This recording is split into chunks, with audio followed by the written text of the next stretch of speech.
Oh,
esa salamai e te nofo mai maunga na e whama liu liu ai e tau whao e teine matama e tau ai o lātou sei ai uni ma ile au wala ma pepese ile oriana lo sei oriana eso solo i mauna ele tu putele ai tau fele fele tu pua oe mai ana mua fua matala leva o matua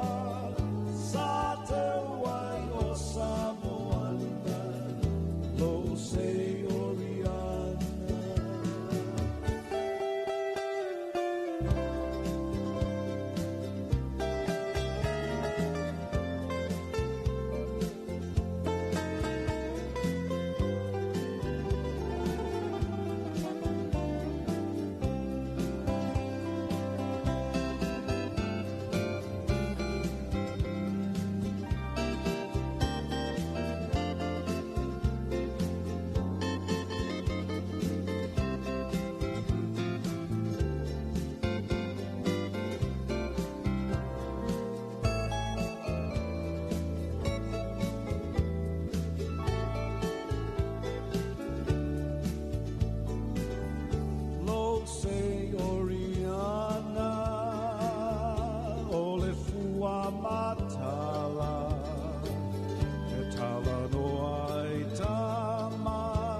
fi o e vanga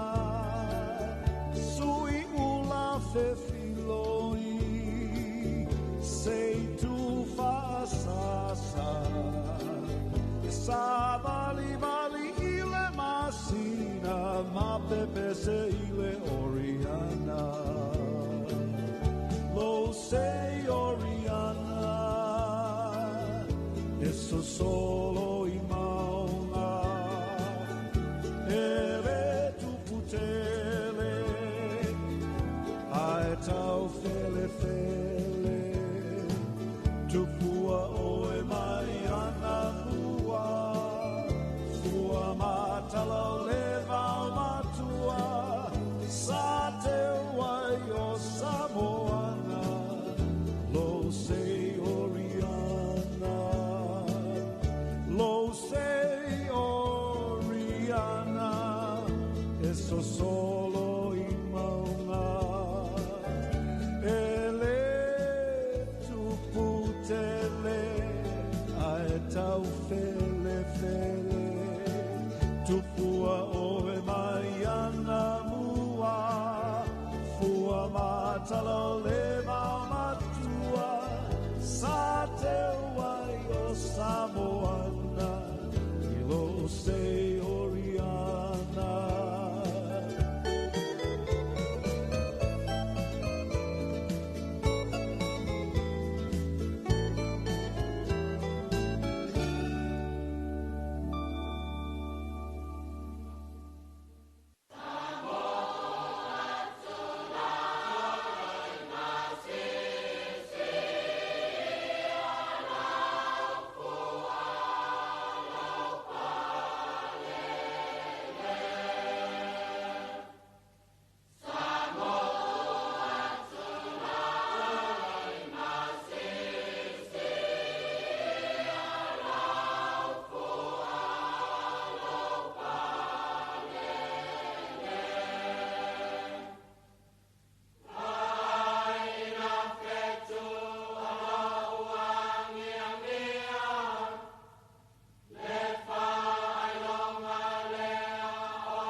I le malei fo mai, ma le ala fai mai o lo tātou o tunu, e le nei fo i tai a fau, ma le nei aso fau.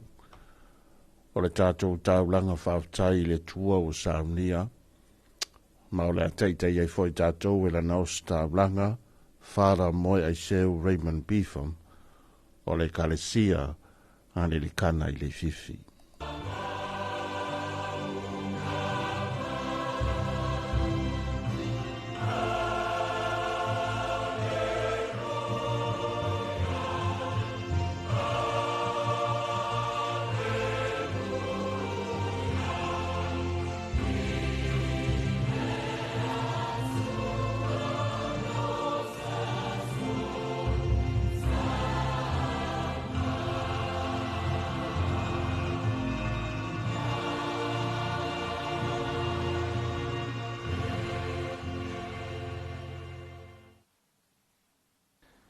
In the name of the Father, and of the Son, and of the Holy Spirit. Amen. Talofa lava Samoa, and as we come to another day that the Lord has made, let us rejoice and be glad in it. Our gospel reading for today comes from the Gospel of Luke, chapter 9, verses 10 to 17. Jesus feeds the 5,000. When the apostles returned, they reported to Jesus what they had done. Then he took them with them, and they withdrew by themselves in a town called Bethsaida. But the crowds learned about it and followed him. He welcomed them and spoke to them about the kingdom of God,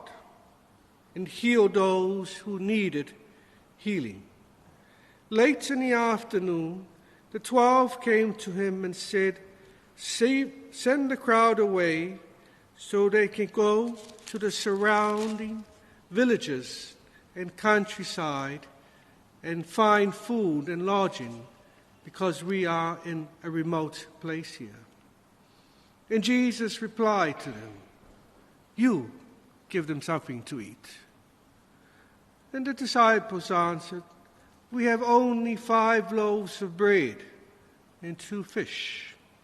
Unless we go and buy food for all this crowd," which is about 5,000 men were there. But he said to his disciples, "Make them sit down in groups of about 50 each." The disciples did so. And everybody sat down. Taking the 5 loaves and the 2 fish, and looking up to heaven, he gave thanks and broke them. Then he gave them to the disciples and set before the people. They all ate and were satisfied, and the disciples picked up 12 basketfuls of broken pieces that were left over. This is the gospel of Christ, and thanks be to God. Well, our gospel today is a very familiar gospel that we all know about. It's one that we learned in Sunday school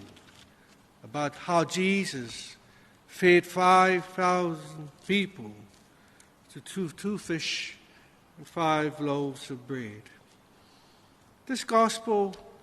is telling us about how we are to have faith in God and what God can provide for us. You see, even the disciples of Jesus during this time, even though they have traveled with him many times, they have performed many miracles that they had witnessed with their own eyes, have listened to the teacher teaching them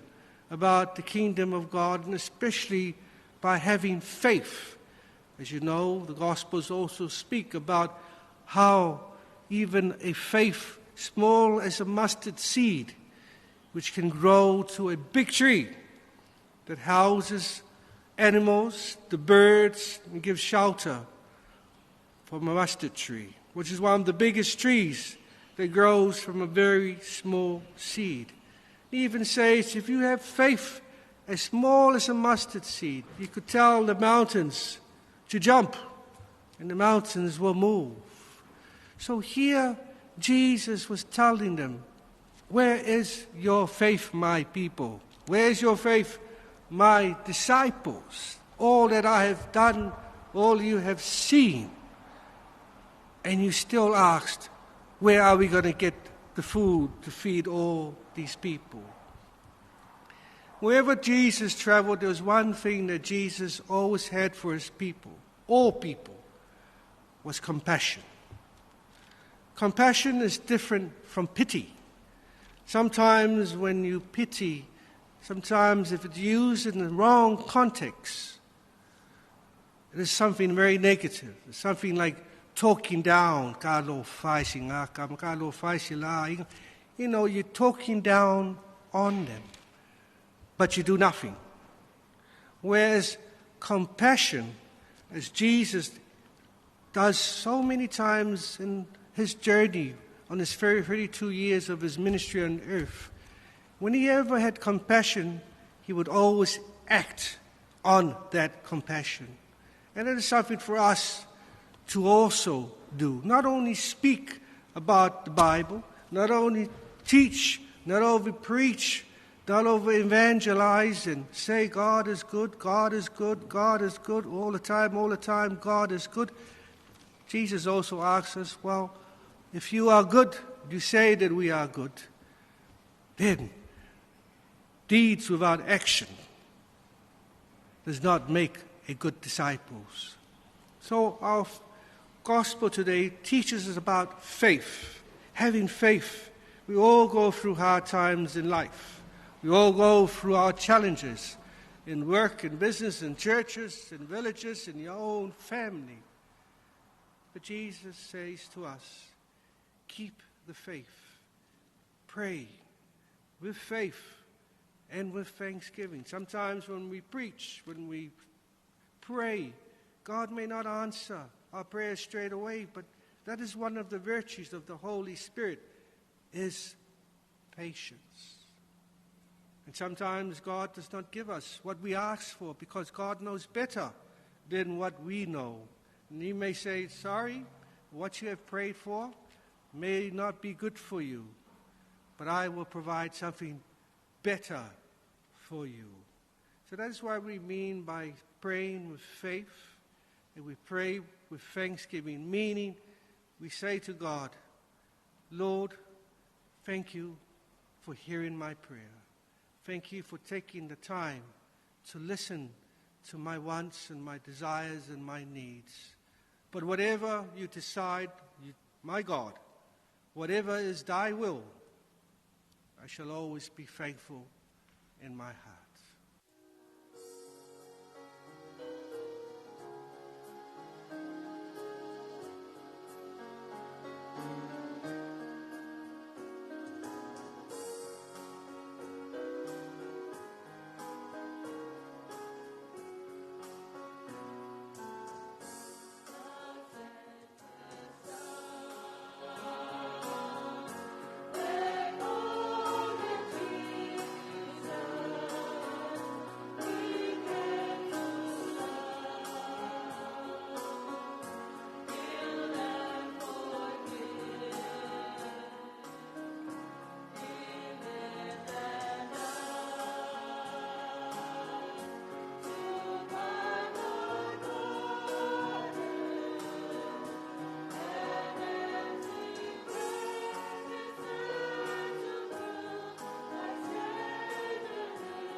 Let us pray. O loving God, may we continue to have that faith as small as a mustard seed, but may it grow and grow and grow in your kingdom. May we have the faith, may we have the boldness to preach your word, to evangelize in your name, but most importantly, to have actions done in your name. Lord, we thank you and we ask you for your forgiveness for all our failings in this life, things that we are supposed to do, that we know we're supposed to do. But sometimes, Lord, we always make excuses. May we continue to look to you and stop making excuses for not doing the work that you have given to us. In your name we pray. Amen.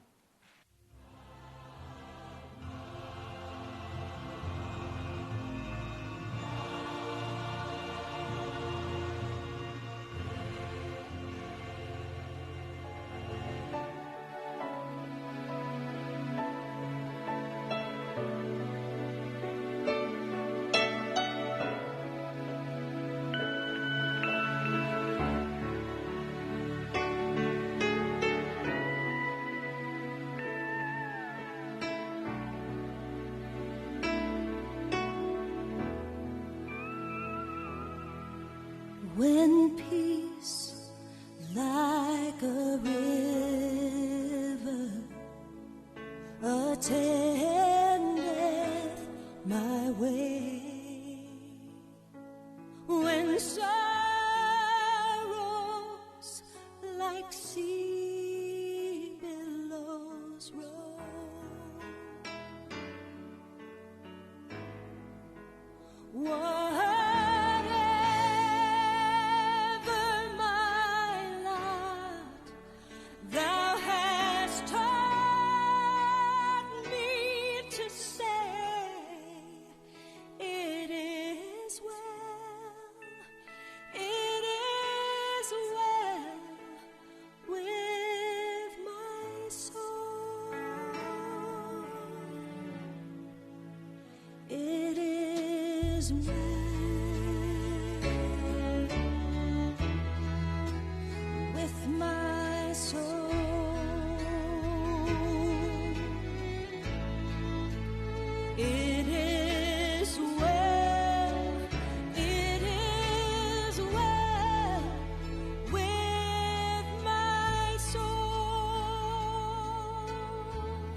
Malato le tātou tauranga na ua whafonga elu tātou tunu mai whaiva o le hawa tauranga ia le auna le tua ia whara mo e seu Raymond Beetham o le kalesia hane di kana i le fifi i malifa ia pia. Ia ua whapena fo i o na tātou mua mei ma tātou sa, ia ma tātou mori fo i lapa lapa o malo i le tua o lana anga le lei, ma lana whaasoa le ma le lei.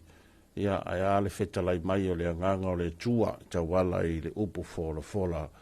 ia e tari tonu o le amatua tai tama. Ia ma whai fo i ma mua au sili ta penanga, e mai se lava o le malei fo mai o le tātou o tunu. E le nei tā fau, ma le nei as fau, ma nei le launga, ma nei a fo i le upu mo tātou uma, le tātou o tunu e whawai le tua, ia e ustai fo i le tua i tūlanga fo i o le whetalai mai o lana upu fola, a tawia ina i tongi le pātau le ave, ia whapena fo i o na pa upea e le fatu le lei, ina i tā ola ma lau siusi, ia le hola fatu tua ma le soifua tari tonu, soifua ta pua i o le tātou o tunu i le tua. Ina ua tātou hangai mai nei tā fau, whaatai le wauna le tua, whaatai le awhionga leo staulanga, ia moe whara moe e seu,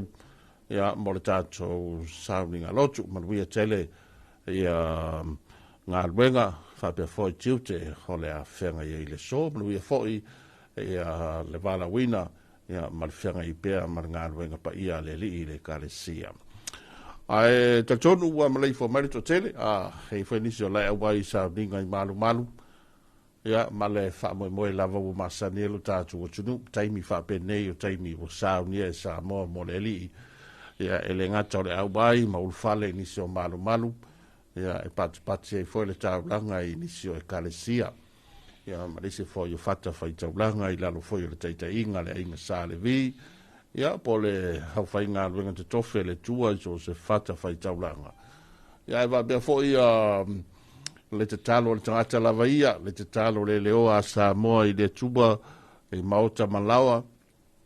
tātou te sanga talanoa i pēa e le tua malana whaasoa le malelei, ia ma whailo pēa lo tātou mita whai ia e le li a wā o aina ilu ma talu, tātou te toi fta ia i foi i le nei mātango fie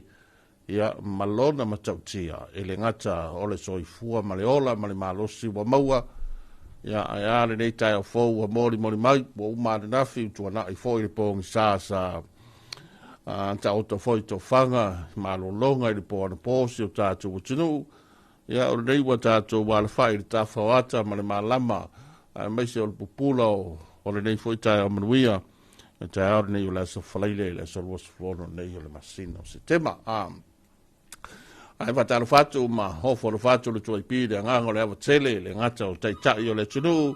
ia o maunga tele se ia o i maunga iti o tupu mai o le tunu ia va per foi le fai ngalo nga stofe le tua i so se fata fai taulanga ma sa moa o te tele e le ngata o sa moa i nei ia sa moa ia tunu mamao na i tatu bainga ma le mau lunga o lo tātou wa tunu i so se tafa o le telope, ia o whala fatu wa tālu fatu le tuai pi bea whai, ia o lo e fata sumai, ia e le ngata i le maleifua mai o tātou nei, ia au nisi la fo i o wha moi moinga ma la vasinga, ia o lo yeilo tātou wa tunu, hao tātou yeilo nei tai a fau o le aso whaleile, whatalu fatu le tuai pi, ma lo le whalau manuia, ma lo le langi matafi. Sina pese mai a Suliveta Kurene. Oia ile file mu I puapuna Oia ile file mu I whaingata O Yesu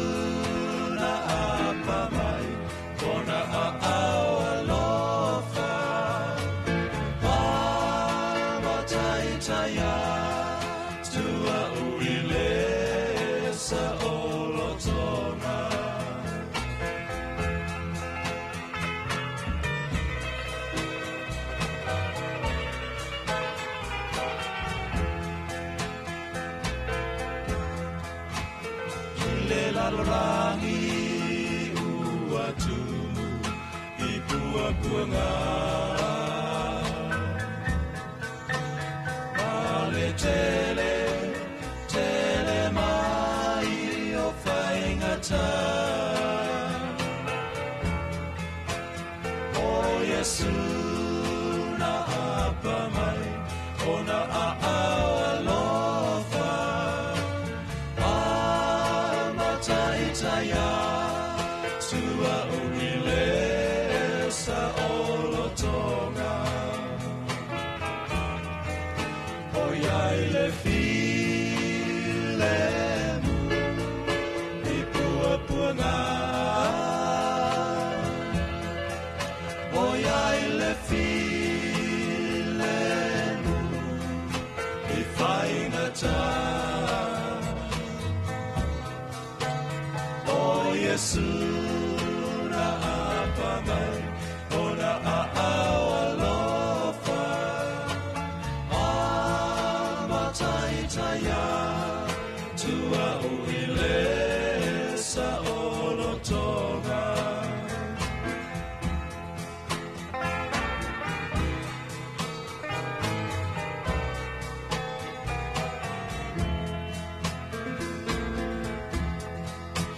Sapeya o se fatu na tanumia Ai ua leola I le tele o lutia Ai ina ua sulumia oile malama Ami ia le alii o umoe moe ua matala O iai le filemu I pua-puanga O iai le filemu I whaingata O Yesu na apa mai o na alofa Amataitaya tua uile sa olotonga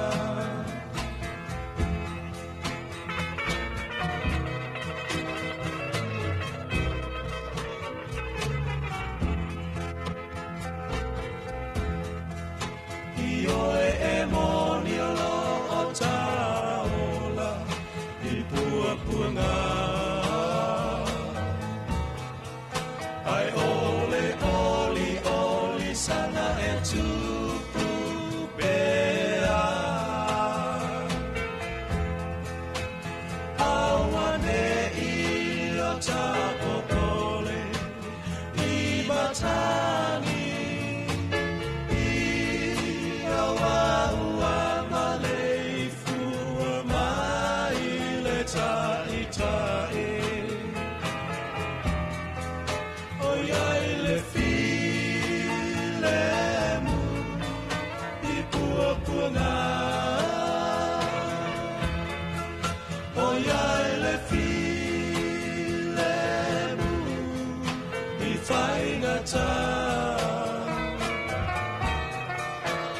O Yesu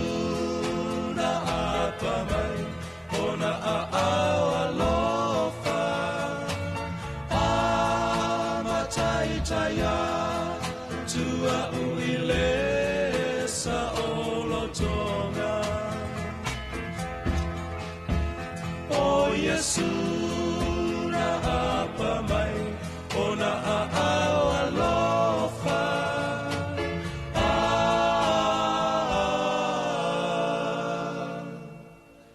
Mataitaya tua uile sa olotonga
Tasina whaafianga mai le soliveta kurene ia whapea foi le whapesa le tia maa ia ma le whapesa na le vai le tama mai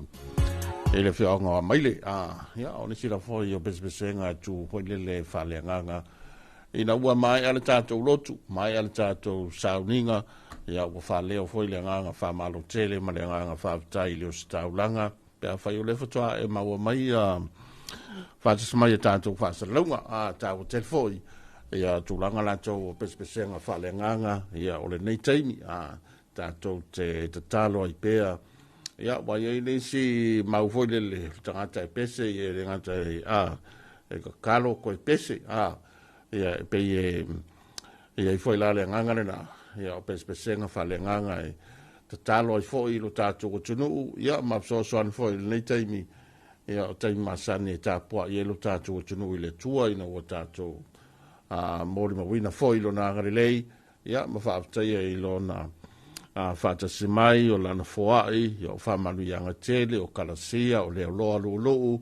ia e maise o lana pui puinga ma mana ma lana teita inga o lo nā lofa i leise tua oi ma lo nā lofa i tau muri muri pēa ia Samoa ia i le soifua ma le ola o tātou au le mai ia tātou toi whairoi foi e nei tā fau o las whareile o le amtanga o whaiunga o nei vai aso le to tele a toi o tiu te mga adwenga ia e whapea foi a tūlanga lātou ia o ngar whanau te lau foi o se aso langi lei pa langa lewo vai a tūle tala o tau lea e tūra mai e pei o na iei a wham maunga wham talanga ma le tātou official vai tau a le foi tala tūle tātou telefoni le tātou telefoni ia wa foi le tātou por kalame masani ma le tātou whatalofa masani whakalofa kule wali o mai lolonga ma kamare o walua ia ma kamare o nonu ia le whionga ia nonu ia whapea foi la to uma e masani o na whatasamai le tātou por kalame ia le ua sau tātou walau talofa ia talofa o le lofa o le kua le lofa kua le lofa muku o ia lau ko far makua ma le pule palauli kuma i ala poanga le o le se i kau fai de lama ai sole o ia la poa ngau ke fa lo ku ai o la li ang o le ume o sole yo kamara ngare wa kamanga ka se lau le wo ya se lau ia wa ole ai sao fa i kwa e vai foi sad se kai de ku ni kai o le wo ma wo fo le ku yo lo mo lo so i fo mo ia o le pas kai fo su ma tenga inga ia o ka ko sa nginga ni kai au ia manga pere u wala sunga ma wala winga ia fa penga fa ka lo fo sunga fa penga u ma la wo so ka ko ku so fa ka fa kaula ia fa kai kalo ia mangu ia sa mo ia le wa har fa mani kai au de ola ma ma lo fa fo winga mai deli ia fa ka lo fo winga ki nga ma ka ma ko wa so fo mani kai ia ma lo so fo ia mo ngiel ko ka po winga ni ya ka po ngi ma bisingi si vo so ka ko nga lu ia anga le deli ia pui pui le pe au ma nga winga ni ya ia fa penga fa ka lo fo ka ko pa ingam ko ya ri kai vai mea ya fa vela inga i ve fale ula e wa penga ko nga le ri ngom ya se usonga le mo malo e wa pengo ya ngoi ya ya lo lua nga le ri ngi va nga laso ya su ku mo ya fa kai nga salavat ya penga ko fa kalo fo so pere ngi ve lo plo ya ko nga ya so i va fe fo moria mal fanga ya mo mu esema yo ko ai ya le mo ku sai atile yo ainga ya lo faktile ya lo fo sunga fa fenga ya fa di le jiwao inga kuila ya mal fatua mal mo falo ya amungia le ku nga ben ya nga le ya ku mo ma fa fo mai ka ka ko ku pa so ya mo kam fa nga wor ngi ainga mo ngi ngu wo vai ro polo ya nga le ka ko vala vala ia penga ko iso se Samoa mo mai ia ka ko fasal lo New Zealand America po fe lava ia anga le de ka ko val vala ia pa karvo fo so ma ko boku ngai sala fa Manguia le moko le wo so age le la. Ia, O mai ku kala kaua. Ele ai ma Singapore arge ya so la vai. Kwa maia, Yo, manga yo. Sa ki mo nga. Ya le wo ma nge ya. Ya ka kere ro ala manguia le ri. Yang ngalwenga mamanga. Ya, pega fo yo nga. Ele ka kui ka wi. Ale ai ku le kula sei. Lo loko le mea. Ole ume, Wa lo loko le mea sa uye. So, ia, le whekau ia ma le whalao le masinga, Kau ire reia. Ne bau e di kai au e lua le mele whanga i le ume i sama. Al whalao le masinga ia, ngofo lea vai ngan makawhanga, Ifea makawhanga. O e whai akon moanga sau ari e whai mwel makawhanga. Ia, anga leire ri nge yaso. Leo whakalainga. Mo lau whaukanga, mo lau kofa. Ia whapenga foi o soa kau ora ngai ap. Kalainga ia maui. Kalinga foi a kawhipepe. Wa kawhipepe le uti. Ia,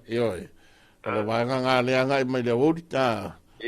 E le ase ka penga nga foi le ka ko nga mo whanau i wakai pisi sa vai loka mai ki pea. Ele ai. Ele pisi. Ia o ka ko ole me masangia. Whai alai i la longa o furia kausang. Koe kui le tait nga kui kausange nge ta. Ia, ala me ola ko i wangar kasi ar kui nga le lokua mai keu. Ile te me ola. Whakoi.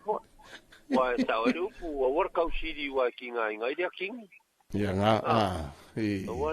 Awala vare, se o le foa i ale ri, pawar mevi i ale ri wa. Oa ngai kamiki la ko wasu. Ia, o le vare ngā ia o ka kou ia, o ka miki fo ia o ama ia, ka miki ngā mea, o le mea wa waku o ngā, o le ofua wa laku o ngā, Ayo, ake lo faso. Ela i kike for kape ngai kamiki kaukari ngor ki ngā le, foi la whaka ua i le vare. E mo aku mure ako lo makua e kamu.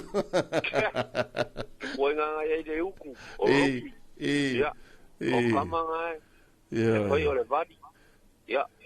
koi fo mamakingi di mawhapi, foi e mga whauni. Ia, o se e vai la, Se e vai. Ia, ngā lore kai si mea.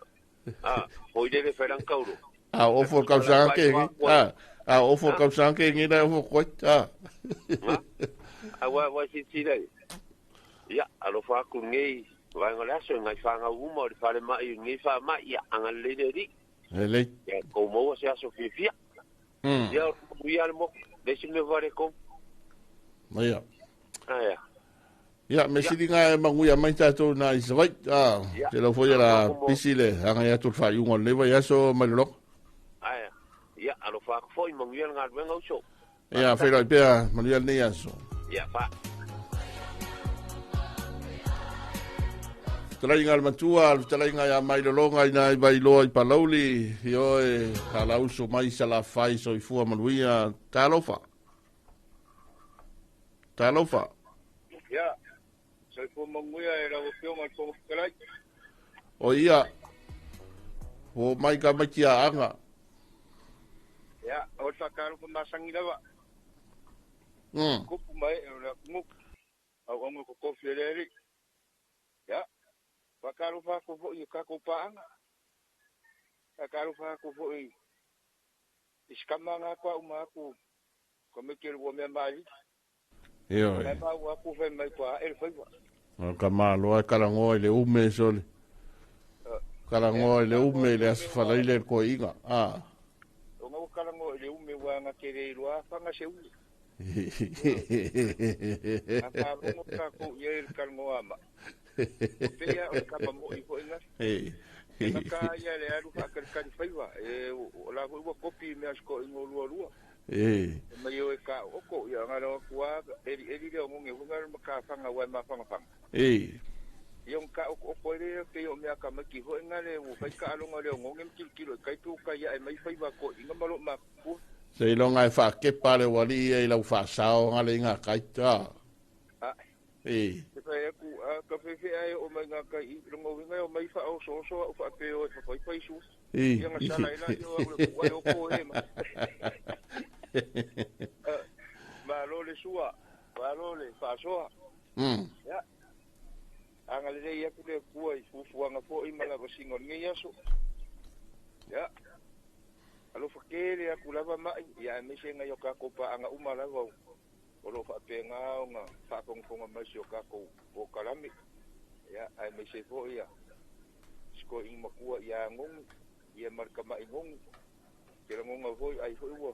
Se ma mai se kaimi awa fo ingi upu mangi kala o le a kala umai rungor, ngai po kalami. Ia. Ia, kako ia kako moku kau awe lava a mua le akamar sia o le mea ka ua ngā eksire mu hoi ngama mao. O avenga ma fukianga o le aso ma le aso. Ia. Ia, anga le leile kua pe a fai fo o le se kaimi o le a kau ua koe fo ia. Ba enga fo o le kako office. Ia, mawolo ko malusi, mawolo ko so ko munguia. Mawo so ko finga ngalo o wal fa so ingo se kako wa kungu fa kongko. Anga le leile fo le kua le mo fu se sai. Ia kuile mangu. Ia. O moku uma lava makungu uma ngā wako lau ngā koe mai ngā ngā renga ubini I anga pō. Ia. Ngā wha mau ma edisi o kungu. Ia, o le mea siri whakakai e o whalongolongo. Ia, o ngai le ise mea o se se langa whaasala longa ngā sau. Langa lisi langa sau, pa. Ia oi, langa o pēa puai. Mai, wha mau ma e ai ngoa kungu unga, au nge ise mea misi wa e misi roa. Ia. E kolosi a koa le pa I ngā le sau mai kure ongo kau mai ngai kumua. Se longa ko o ke saini. Ia, ko ama whai ni onga e sau ngai kumua. Ia. Ia, ua le lei sale aura. Le lei. Ia kele fufuanga ngai aso ka ko mafuka pea. Io e fa bena foi la ngari le tua I fa moenga mga ruenga mtiute. Ia, malava singa maubalo. Ia, alo futelatu fela pea. Ia, manguele aso. Ia, zoi fai ia.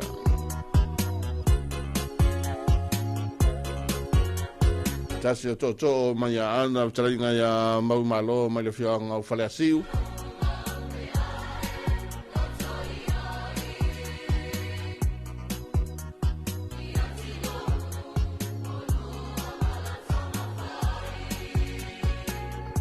Ai el talal nei o le tau ma.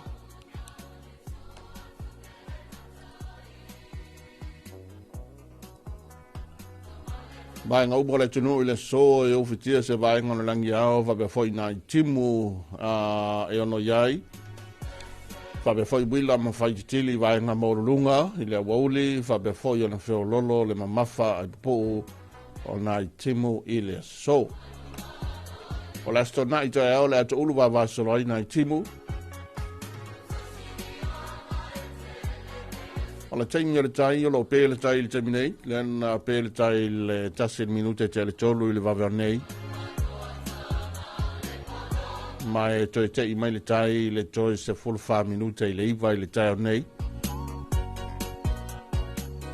Ona toi pele ele le tai le tatonu le tolu he le fiafio le so. To sua le tai le valu minute te le iva I le poana nei.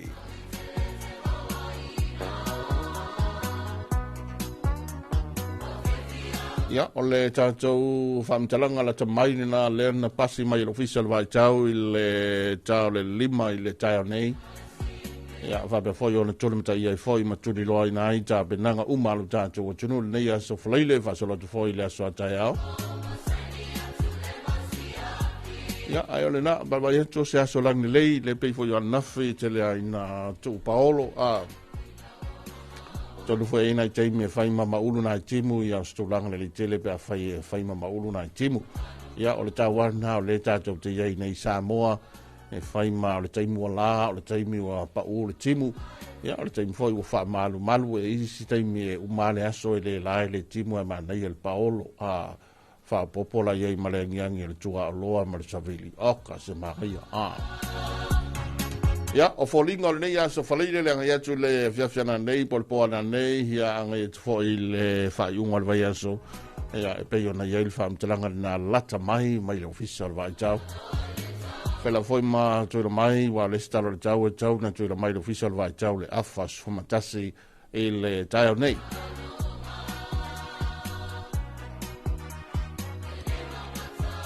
Aino mauta mai lunga o le tantou apia folinga tuai malo a Sam ya fatalo fatu i lau fionga le lie. La fionga ia tuai malo a Sam al fatua hi vai lele. Ya soi fua manuia ma le langi matafi malo fo i le fua i laua maua lo fatele atu ma le ainga. Good morning ya Telesia le levanga ya soi fua manuia. Tule mai le foi le nia so fou fa mon mole fa mon yatu le aso soifua o si o nefi tala la fai toma amosa o Iva, happy 60th birthday. Tala la fai toma amosa ya alofangia alofaanga mai le mai a anti matafeo i lawa Telesia le levanga ia male ainga i au kilani ni usila alofa te atu whamaruia le tua e le aso soifua ma le aso whanau le so. Good morning nilia i aso alofa.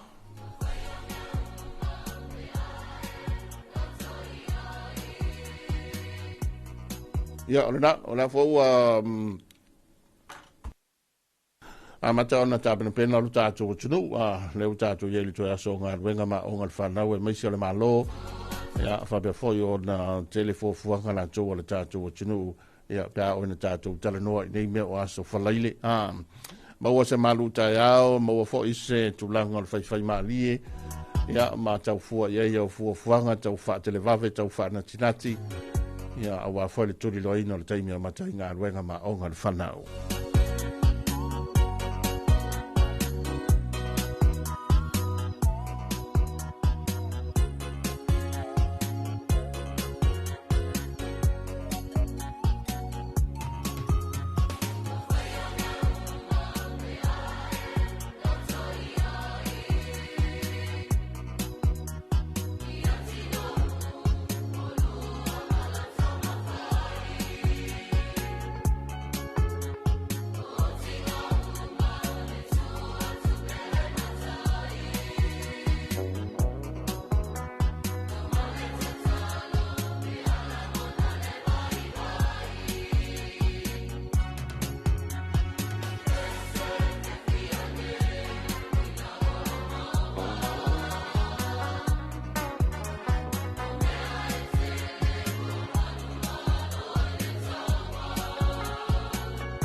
Ta se whawhianga si o whafonga mātanga whie o tama mataina le kolisi o le waimaunga. I le whawhianga nā ta se whatunga le whapese le mātulua. Ia, e tai tōlua ina mātaina whoi le maleifo mai o la tō lewa tō maleifo mai. Ia, ma auna ina whoi la tō o whengai mata penanga. Ia, poi la tō lewa idunga le te le waimautinoa. Ia, e la tō lawa mata o na... ia i whea maranga inga, ia o le ngata le wao moto e lua, ia e whapea whole tātu o tino i lunga le ala tele. Toi 5 minute o na tālea o le fitu. Ma e pesa nei e le mātu lua, o tātu o liu le talafou, ma le vaenga o talafou.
Pes masenga le tai au mai le whabesere nā le maatulua i le maleifo mai le tōtele ia ma le tau a matanga foi o le nia so whalaile a ngā ruenga ma o ngā whanau ia whape foi la tō leo tau lunga ia po lewa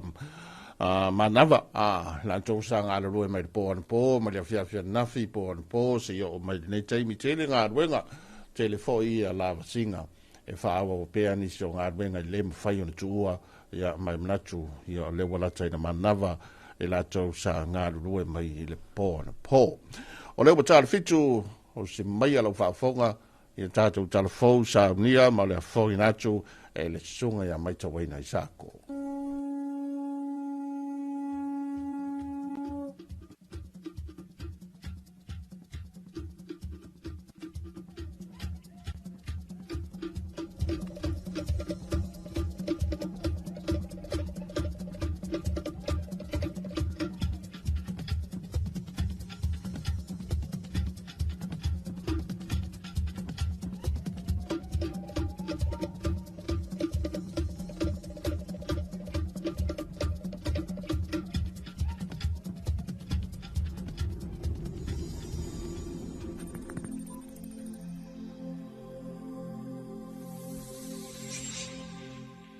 Tala whalava o tala whau mai vai whanua. I tala tumua, e o atu le 50 o unga i le tausanga, e awa iaitanga te asilia i le tuono se fulu, mai whaala putuputunga e o atu le 2 o le a whaunga ina le mauta whau mo pula kalame a le whaamalu o whaala putuputunga tuma oti, le ana tala ina le vai asole nei i vai tele. O le ngaluenga le nei na whaatupe ina le malo i apani i le tau e se lau fitu se fitu a whe, lua se fulu ma le lua tala Amerika, e tu sa lea ma le tolu se lau fitu se fulu iwa a fe valu se lau tala Samoa, o se va ima mau e tau nuu, i le a apa mai o malo o lo o whaipa anga ma le malo Samoa, e pe une sila fia e le titina ngā luenga lo o whaatino e le whaamalu o whaala putuputunga tuma o timo tanga talau tele, ma o lo o 5 tau matau i aile malo i nisio polo kalame, o le vaitau o whaalawelawe whaafo sei e pe une i aile COVID-19, o le whaala putuputunga le nei ni tūmalo sia so tau au mamatanga wenga, e ala iana pa anga, e mamoli atu le whasosoani i e na mo'mia, na saunua le afionga le minista o tupe, ia muli pola ana rosa ale muli o olo o tau avea to finga o le taitai le malo le taimile nei. E matua i patipatia le fina o le pūlenga ma le au whainga wenga, ila la tau tua. Ele a mata mai loa le ati nae, e nofolo le whalepālangi ua uma o na wha anga maaina mai ai uma on tōtonga. Ai tā ua le whale la, e tepa pea i ai tātou sanko. O e na amata ina le nei wha moe moe, o laua lango mai tia sā. E mana tua pea la tau ngā luenga le lei. Awane i ngalo le tau amata ina o le nei wha la putuputonga. Ia mana tua pea, o afo ini whamanianga, o e na ui mai ai i le ngā luenga ma le ati na elea, whaaftai le atua i lana fōa. E te le whaala putuputunga tuma o tima whaala putuputunga mo tanga talau tele ua whaalau tele ina la tau au aunanga, o na oto mai manga wa ana wha upenga ina ai ia wa onga le wha amalu o whaala putuputunga po le sanko. Na ta uel ame pasa le malo ia pani ia Ryotaro Suzuki, e tu mai pera langolango alo na malo mo Samoa, e le ngata e ala mai le sanko, ai ole tu taua o onga, o le soifua maloloina mai sia tina e. Whaleo le nganga whaafteitele, te ngata at nuu mal malo ia pan, whaapito au ngafa so mātu whaaftai, fionga le li ampasa, lau sunga Ryotaro Suzuki, ma le ofisa o Japani Samoa ono lo tu alofa tu lai, ma lo tu soasani, leo malu maunu waile so. E to tele ila tona awa ia moli mawina le mau tafaule nei, po iai le portofono tele, o le portofono la ititi, ma portu e tua iai le ofisa ma ila tou, o le a whaunga ina le nei mauta. A awawao manungi ai le lau mua so engai mata upu tau Samoa a le Universite Awao Samoa, ito mai ese o lo onatia i vaipanoa ese o le tunu umoa o onga, ua mauti noi le folasanga a le fionga ia matamata Tony Brunt, le mawhai lea e ata pu e ina, o na momoli mai langona, ma le nanamu, ai o le whaato whala inga fo ia tua a ua mawai ia sona mua, e o mai ile nei talu fau, o le tamali ile nei na soifua nei New Zealand, e eilo na tupu angai Samoa, Ile silia ile 20 tausaga taluai. Na malanga mai ai lo tātou atunuu mai a mai moa inisi o ata alona tausunga, o le alo se tangata nuu mai siamani, na isa moa ile vai tau pūlenga wha kolone, na ia mai moa i ata na tau wina e lona tau ainga, mai tausanga e tele watua nai, mai ia mai tau wina i le tele utala ma wha maumonga o lo wha matalai na ata nei, o ina na wha au safia ilo na langona e fia sa ili i vaenga na tutupu isa moa na moa, e ala ile au ili ina o alanga o apo o ata mai le na vai tau. O lana fulasanga ile vai aso le nei le papainga langa lana whaavai ilunga o le autu e whaapea, o aso na mua mau na whainga tā. Na ia whaamanino ia na suenga, le tau amataina le ngā luenga po e ata i tausanga ua mawai. Ai na whaunga ina lava i la tau na mua i malae i le a whaiwai sa mua, ua whai ai mamoli mau o la asanga ese o le soi fuanga o na i o tātou tangata, a o tau amata ai o nā tina e. Ila na whaataranoanga matala fau mai vai whanua na saunua ai matamata, o loo fesoasoani nei le whale mataanga le matanga luenga wa o ngā manga nuu, e ala i atana te pueina matusi ua mai a ona i tusia malalomina, ma whaamatalaina i niso vaenga tā ua le tātou anga nuu, o le whaanaundaung o le lau mua o suenga i mata uputau Samoa le Universitea wa o Samoa, ia matua i whaaupenga ina whanau ua utawai atu i le papainga langala, i ta mai e whaatatau i le tātou lava atu nuu, ua alaio na whaasoloa na semina ese i vai aso taitasi. Na awai le afionga le sui o le fono aso i tofia le afionga i atua tupua tamasese efi, o whaafianga inga, whaia unga, mala aulia ma whanau unga i le polo kalame. So o se taimi lava e masi i ai le au si o me mawha sa mua si taamilusanga, e le eise whaamuemue e foi mai e au noa mani tūlanga maua e au sia, i le mamao le atunu o initia le ana malanga i aile to afito le awa le atunu u talwai nei. O le ana fo i mai mapine aure tolu, o pine siliva e lua, ai ua whaatutu fo i mamatati ai wha i le li o malo le taupulenga, ai wha ai u i le ono matati a fo ua whaatutu mo le tūlangi o le Oceania. Ia, kōrus fulu whikua kungu sa awai aku iai, pe o se test event ka ua ngai, ia kusala marka ko au ko ongo sa ko fiku ka ko au sa malanga ya maria kam fai o ka meki le qualify la opini o le ko o le kamai ka ele o Saint Stars Junior Stars a sipaya ya malele i o sangele mau la ko le o ka meki qualify mo como games o la ko sa ping euro ping silva le o check up longe ya male mai ka ele o o avatu alesa mo pingsidiva na whaafitaia e la fionga le whaia o ngaulu o le nei fo i whaanga tama le langolongo sua ale atunuu ai whaapea fo i le Samoa IPFC ma le whaletupe o tangata nuu ina ua whaawau peo na whasosoani atu i le tūtau se le ni mo le tāpena i no malanga o le vai aso watuana ina tawa au ina i le isi tino i tupe e 5 whetala mai le whaletupe o tangata nuu mo le au si ele o yeise malolonga le taimi le nei ai ua sauni le au mo isi taamilasanga lea ua lalata mai. Ia mor silfio tono la ingu sila ke mi nei sa malanga fu i kukongia fa le ainga.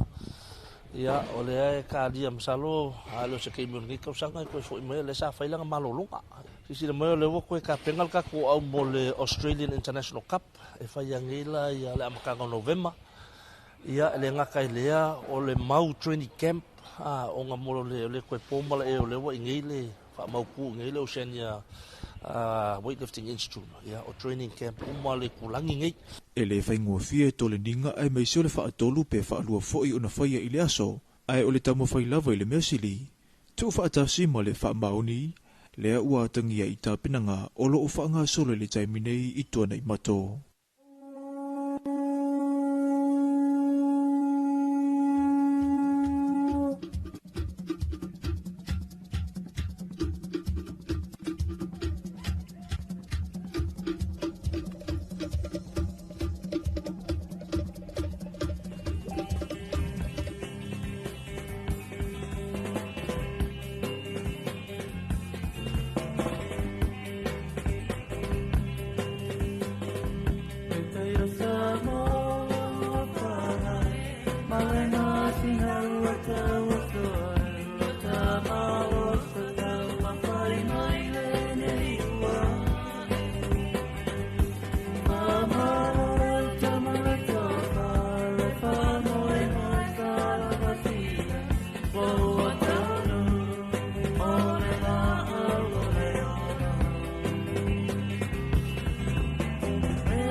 Ileo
le na ua whaafonga lo tātou tunu i tātou talafou. Ia e pei o na Saudia ma whonga nātou sunga mai tau ina i sāko ma le vaenga o talafou.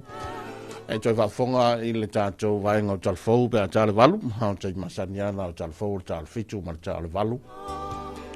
Ai whatua mai atu i le pesere na mai le... O le pesere na le wailunga le YouTube a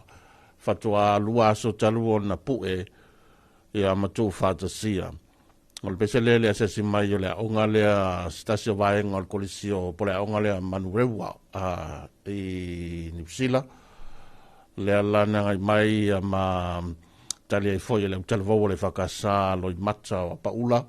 Ia ma tu fatasia la tu pesere na na fo ua mai anu tu fatasia mwhai ona mai moa iai ia whafonga foi le tātua tuna mesi o matua ma inga ia mai le aonga nei manurewa i New Zealand. Ia pia whai o iai foi le whamoimoe la tau ia. Ia e mana ia nei whamoimoe nga nei ta wai peo leuta vai atu. Ia o tulanga foi le ngai mai e whamasani ngana le nganu a o tātou tū ma ngai whanua o whasamoa. Ai to tele la tau lewa ngai mai le taulanga ia ona o le afo tulanga masani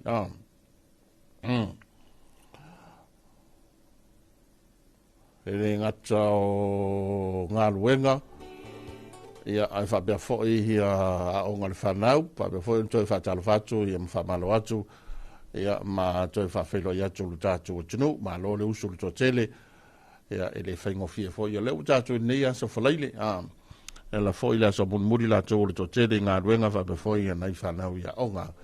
ia ma le whamoimoe la tō le amtango le whai ungo nei vai aso niso tātou whawewhianga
whawewhia kal tai au mai a leine a welua hea ma nisi o pesenga tai tolo ina lo tātou tunu a wita wale lunga le tele whai mali elo sa tilo fo iwa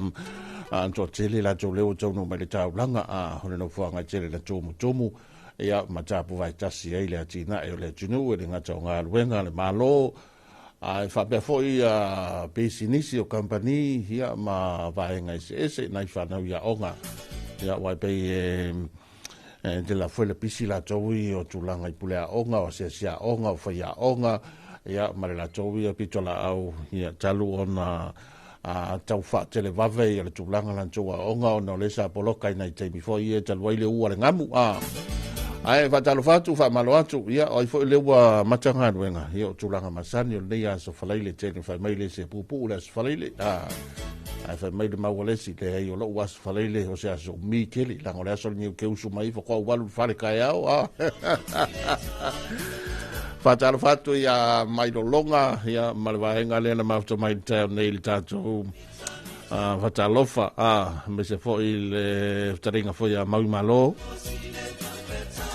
ya mai la tau la wa ya tu o malai valele telefoni disi o femlanga inga la tau tu o lo tanto tunu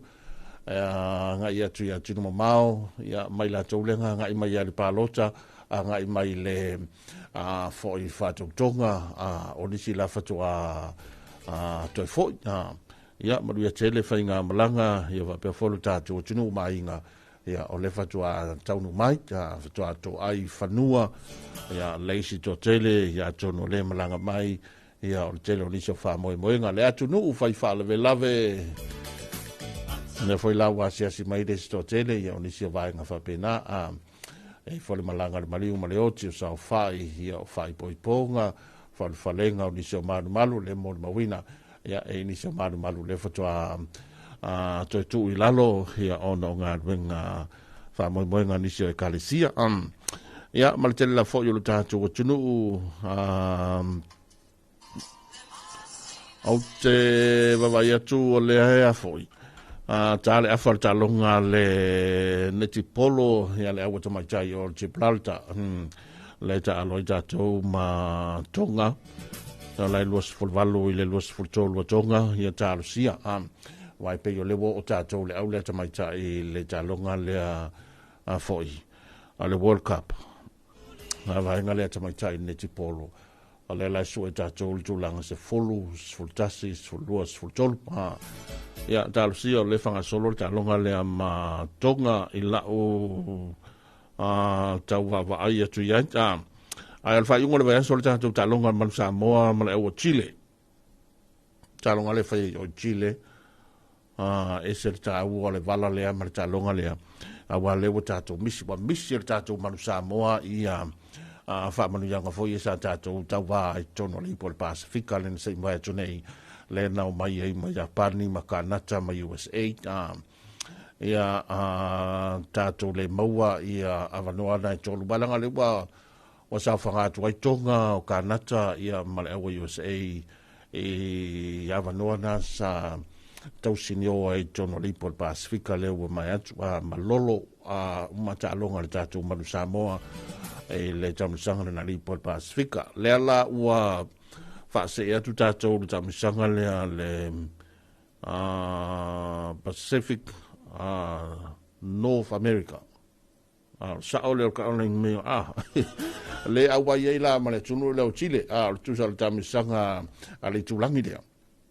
ai mo ela male vano tatou foi le sa ili esu tanto vano mo lipo alla langi le fai e Australia e le lua felos fitu ole aula le a Chile le tatou tu sai fai un version te nei pio e rio se kamai au foi o au ia tu no ia pe o la ole aula a Chile ia le fai America lo quale si o Chile li fo qua lo capia a fia le ai qua le va la capi kamai ka alo marka ko man sa mo Utah e va son tene tu sa te tot su lua le ala bo fa se la ta longa na lua nei e o Chile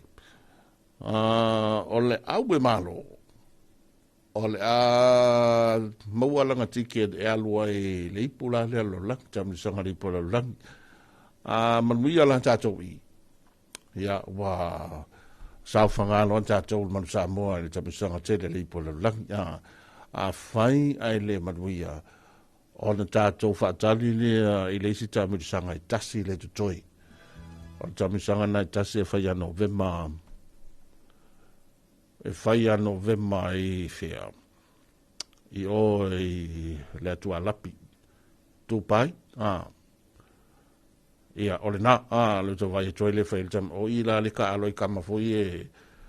leo ai foi si vai ngana pe le au le Namibia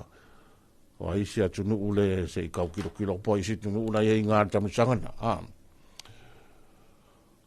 o Peleseuma Namibia Brazil Paraguay Paraguay e po Paraguay ia tunu na al mutura jam sangana fa vai November pe faila ele manuia tam fainga tatu mar sa mo fai mo va son net ia on tatu lo le toi pawa na tam sanga toi e sa idea i se avanoa ia mo le tam sanga li pol langi ia talusia tam fainga tatu man sa mo ia le fo wa lo ia mo le fai mo va son net sa lo le sa ta longa ia al tatou kama o lupe soli ai la aule o le mari toa Joseph Parker le ai fusu ma le Libertania le asaluas fulima o le masina fau le masina o kitopa e fusu i o Libertania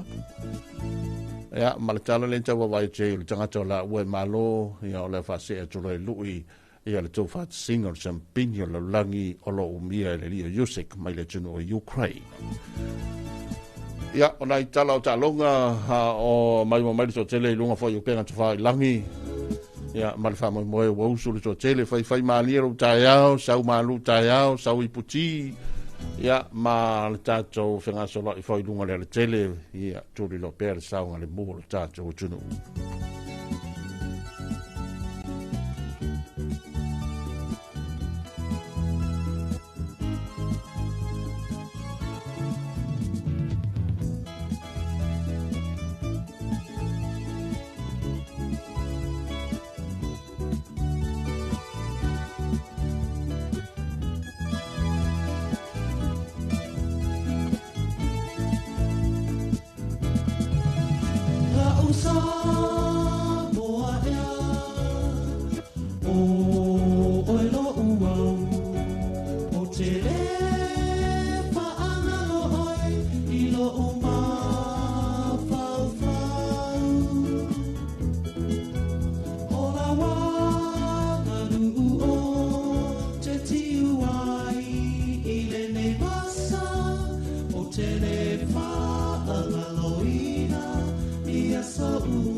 le sina fa be fianga o e fa fonga mai le tai ao ia mai le webese na le papa so i fua e la le pea Samoa le atunu pele ai lo tala tu telefoni ai fo io lo o fia tala noa le nei taimi fia fa feilo ai ma fia fa talofa ia mai fo tanto tala noa masani le fianga io le atunu ma le tau am tanga fo tiu te mga wenga wala wo su le si fa fa to anga e leila foi kamanga e sa loto ala tau e pule a foi ala ko la langi male ola va dar fa foi la fai wa ya le fai fa to anga le fai la fu manu ya mai la to uma le fo wa tau fa mi noi le nei taimi ya e mo muar manu ta ya si di ona ta wa ta lo fa alo yonga le ulo ya so i fu mo ya alo fa ku lo yonga lo pe ngai ma ku ngi ka yao ba ko ngai ko ma ku nga ma ko si ma ko ngi ko ya ya ba pe ngai nga ba kai ko mo o por ngi ka yao ka ko pa no ngai ni leo ma du mai yo le nga ka ia ka ko sa ngi ma le ka ya la ka ko ma ni ngai ya alo ka ku ngai ka ko pa nga ma sang ya mai ma ala nga pedeo marodonga ya ko ngo sua ya male ula nga ka ma wai voi dua ya ko inga wale mo kwa ya ko inga ko sula vale ke lo ko le o po ka o ko lu mo ila wa au ta ili sei yo las ni mga ilo ma wa nga ka ko pa nga ma sang Monsieur lava la mu Samoa ma wala wala kofi maria man anga le ta ko vai foi tau ni ta ya o so ma ka mo ni foi ya de la lo ai voi nga nga banga ka ko ma pa nan ya ai monsieur ko wo ku se mat de foi ko ma fu ko voi mari ma yo ko va vinga nga da foi pouca mari ya alo ko kile ya ya monsieur ko Paulo que ngai mo tu ngi ka ya anga ni de kuai ma walo malos ma walo ko fa wa ngai mo tu ya manguia la bangi ya so dale aula sa foi mala bangoa ya tai tele nonu va tai wala mai ya ma lo fo so fo mo que to ina mo ia foi la ta po inga ni yaso ya manguia la balas ya so fo ya nonu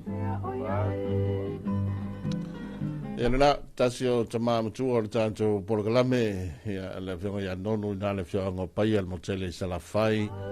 ya ma la foi tu le poleono te lo foi wa te la foi na yai nisio ngā ruenga wa levo na mata e ngā ruenga mata li ta le ono ya mai la tau le fukua kau whakoa le afu sao e kama moi sao e sao vali ya pe sa alu foi e siwa le siwa wha malu stino le wha mingo yei kamanga e de i e yon tau whana tina ti foi fuanga la tau wale tātou o tunu tau wha iwi fone masina la tau setema ya ma fata mo ava tu foi lo tanto sa wa fo na masina la to ki topa telefoi upu matala la to ki topa telefoi ona ta penanga ya e se foi falling au ki topa la to ma ta to tala no lo ya ki topa ya wa ka penga se vai lo ka majiti ya ma failonga la ya ma failonga pale ya ma mea uma fai ma mea ai ka penga ma ka ma fukanga ya wa le aso le lota maiti le masina fo ya martele la fo yo isi fa mo ngala to tele na tala no ya ia le masina o kitopa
Kalau jatuh waktu lesi tanto walau calofa.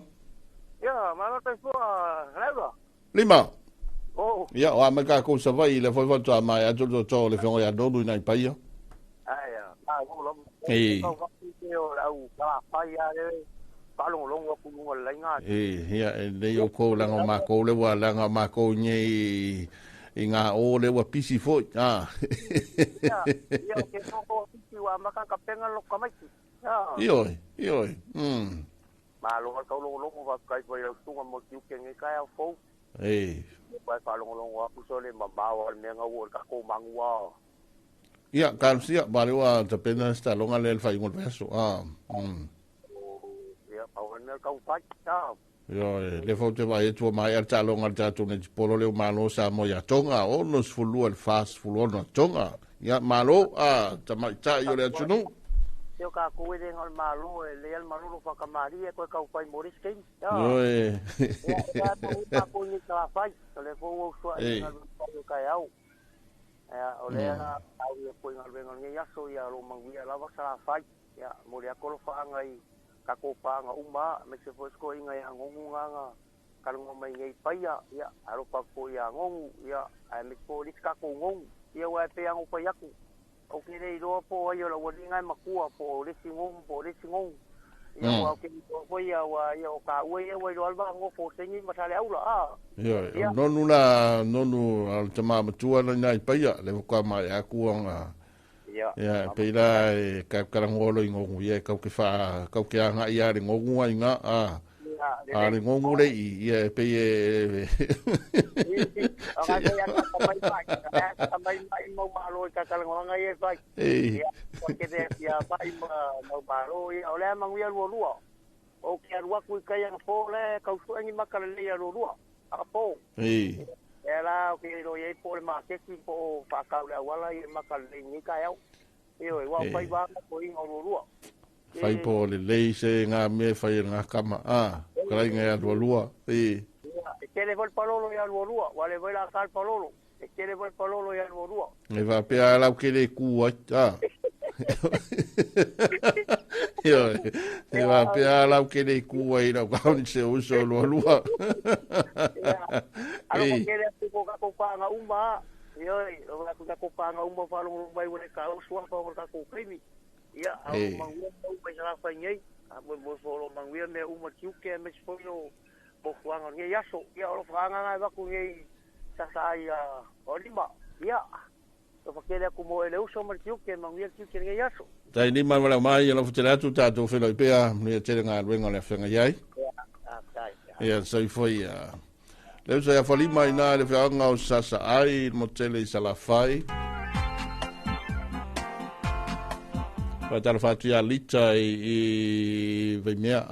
sta se tina matua le tu al pi ioi onos fulua malo ai neti polo a Jamaitai Samoa ia portato au le fa se fuluono a Tonga ya lo winga fai ina Tonga malo i Jamaitai o tato tunu tina Jamaitai o Samoa mai a sina pala ma poasa para tua tar balu te va fonga telefon e papa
Whawhianga mātango whio le tai au mai a sina para ma poasa tamai tai o Samoa.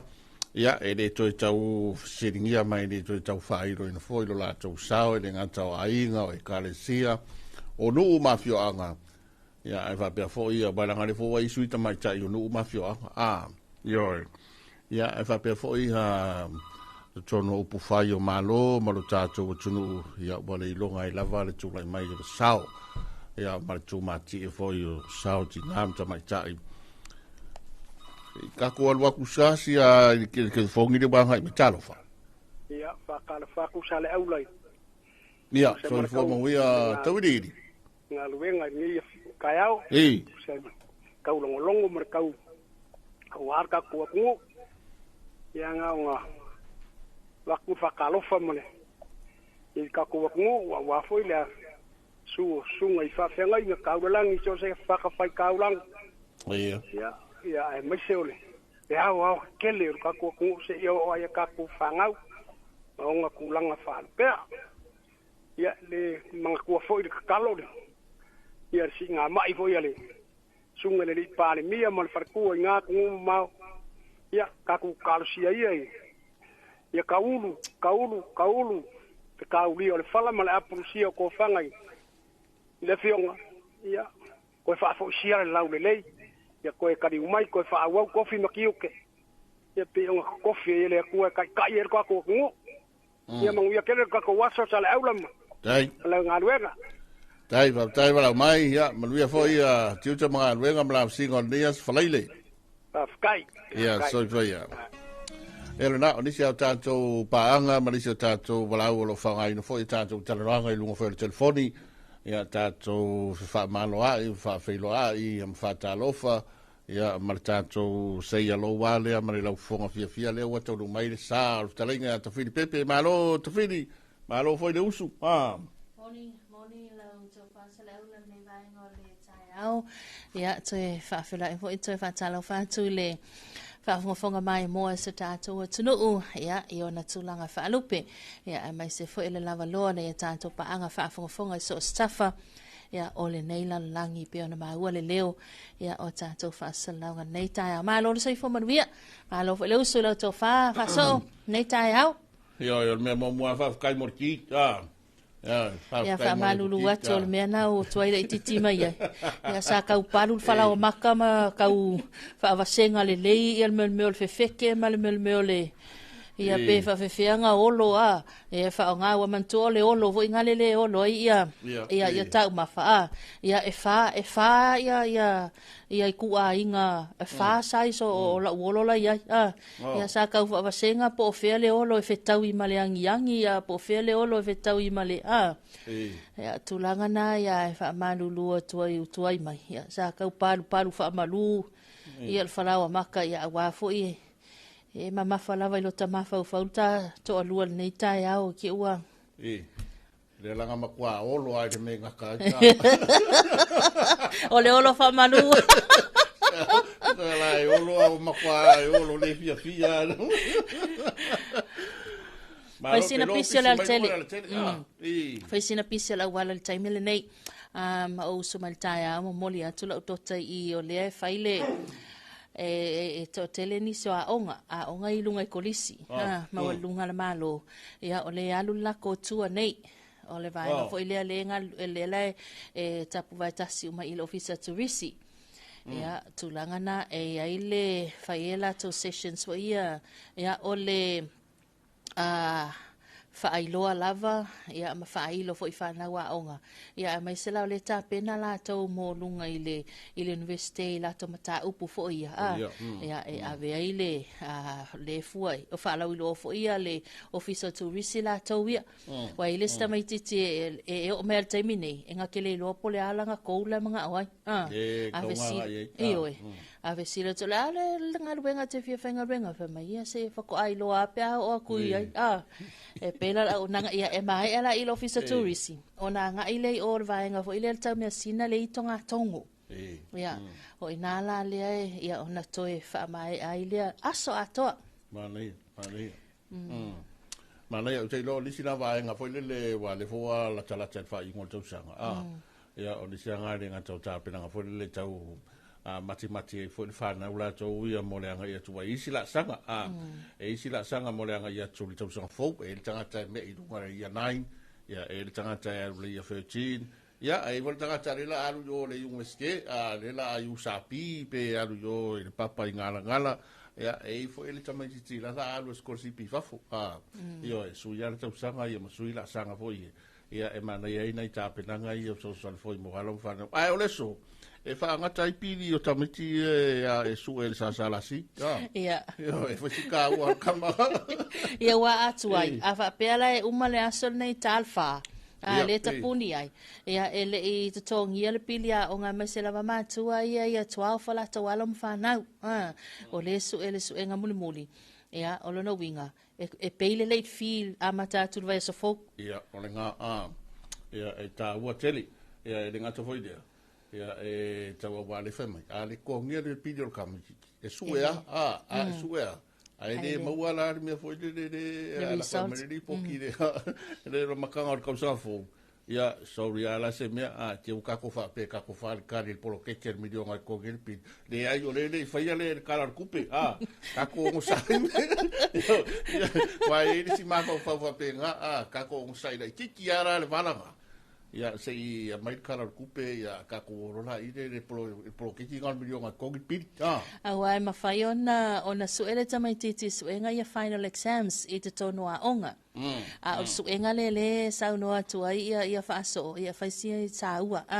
o le suenga le ia 12 ia po whanau ia tau sanga sulmalua ia le mawai maka e mawhai ona ulufale atu universite o Samoa ia a mai se foi o maka na le mawhai ona mawai lava noa i le usapi ala fua ia matulanga mo whapena okay donc ka ngere pesele le la kalvoule salo le o ngale manure wa mai sila ia o po fa kasila ko o salo va ngale malanga mi foi tau pu me la foi fa Samoa tu manga ia ma ke de wa fa ya ma se mai nei tatu fa na le fa fo ia ma tatu ainga ia ma onga ia mai nela na i pesele na po fa tasi male au talvoule le fa kasa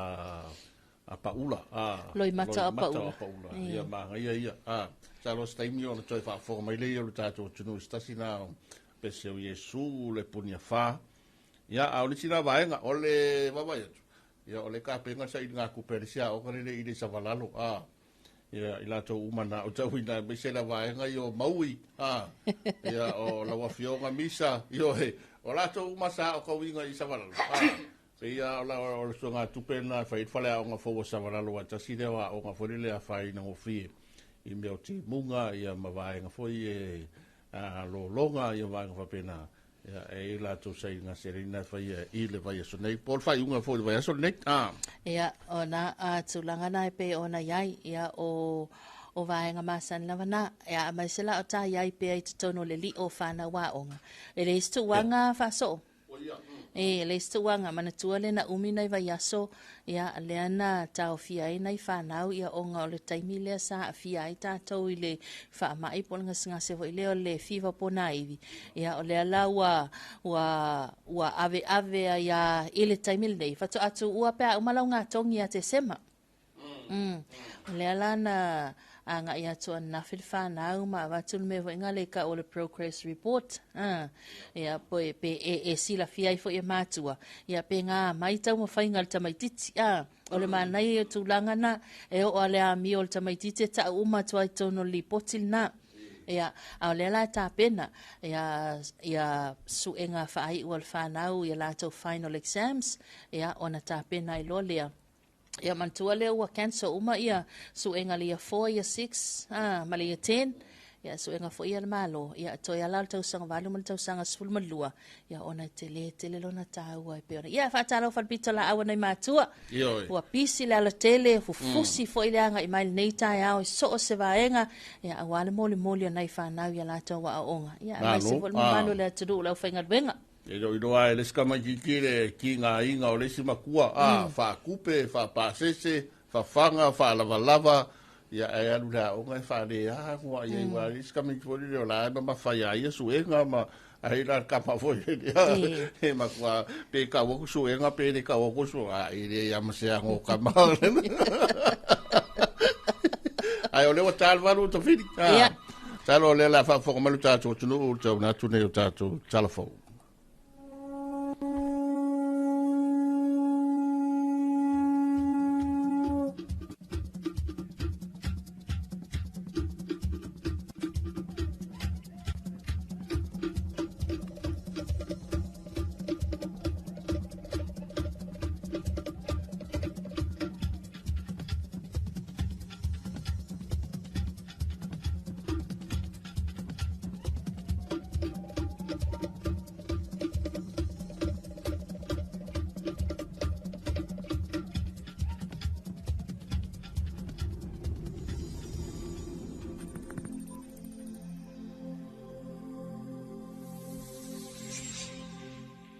Tala falava o tala fau mai vai whanua.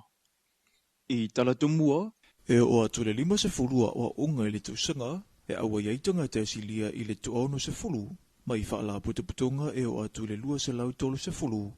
o le a whaunga ina le mauta fau mo pula kalame a le whaamalu o whaala putuputunga tuma oti, le ana tala ina i le vai asole nei i vai tele. O le ngaluenga le nei na whaatupe ina le malo i apani i le tau e se lau 7.5 a fe, lua se fulu ma le lua tala Amerika,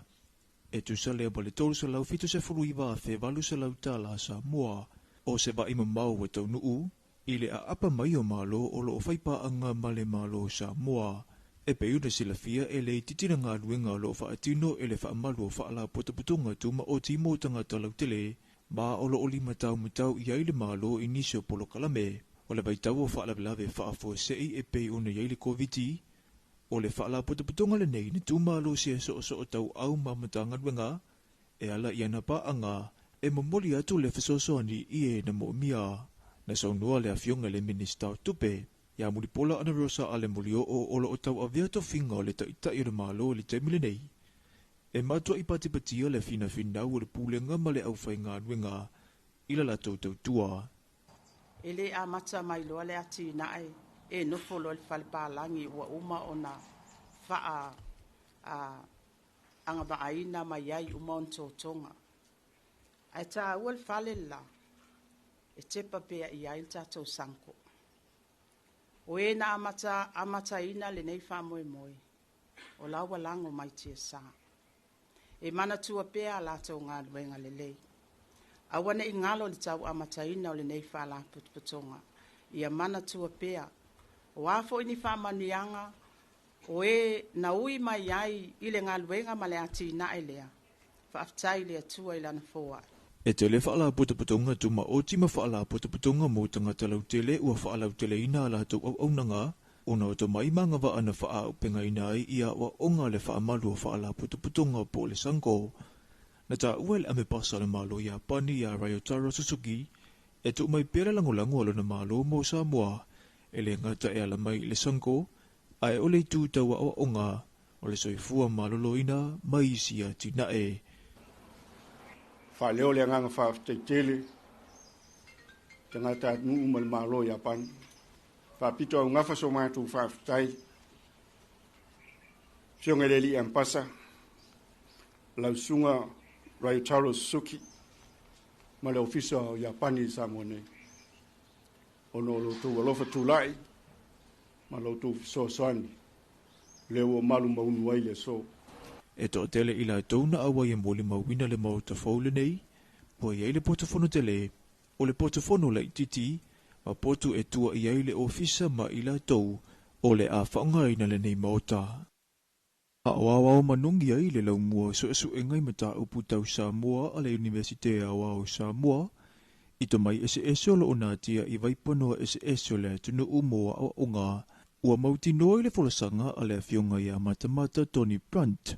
le mawhai lea e ata pu e ina, o na momoli mai languna, ma le nanamu, ai o le whato whala inga fo ia tua a ua mawai ia sona mua, e o mai ile nei talu fau, o le tamali ile nei na soifua nei New Zealand,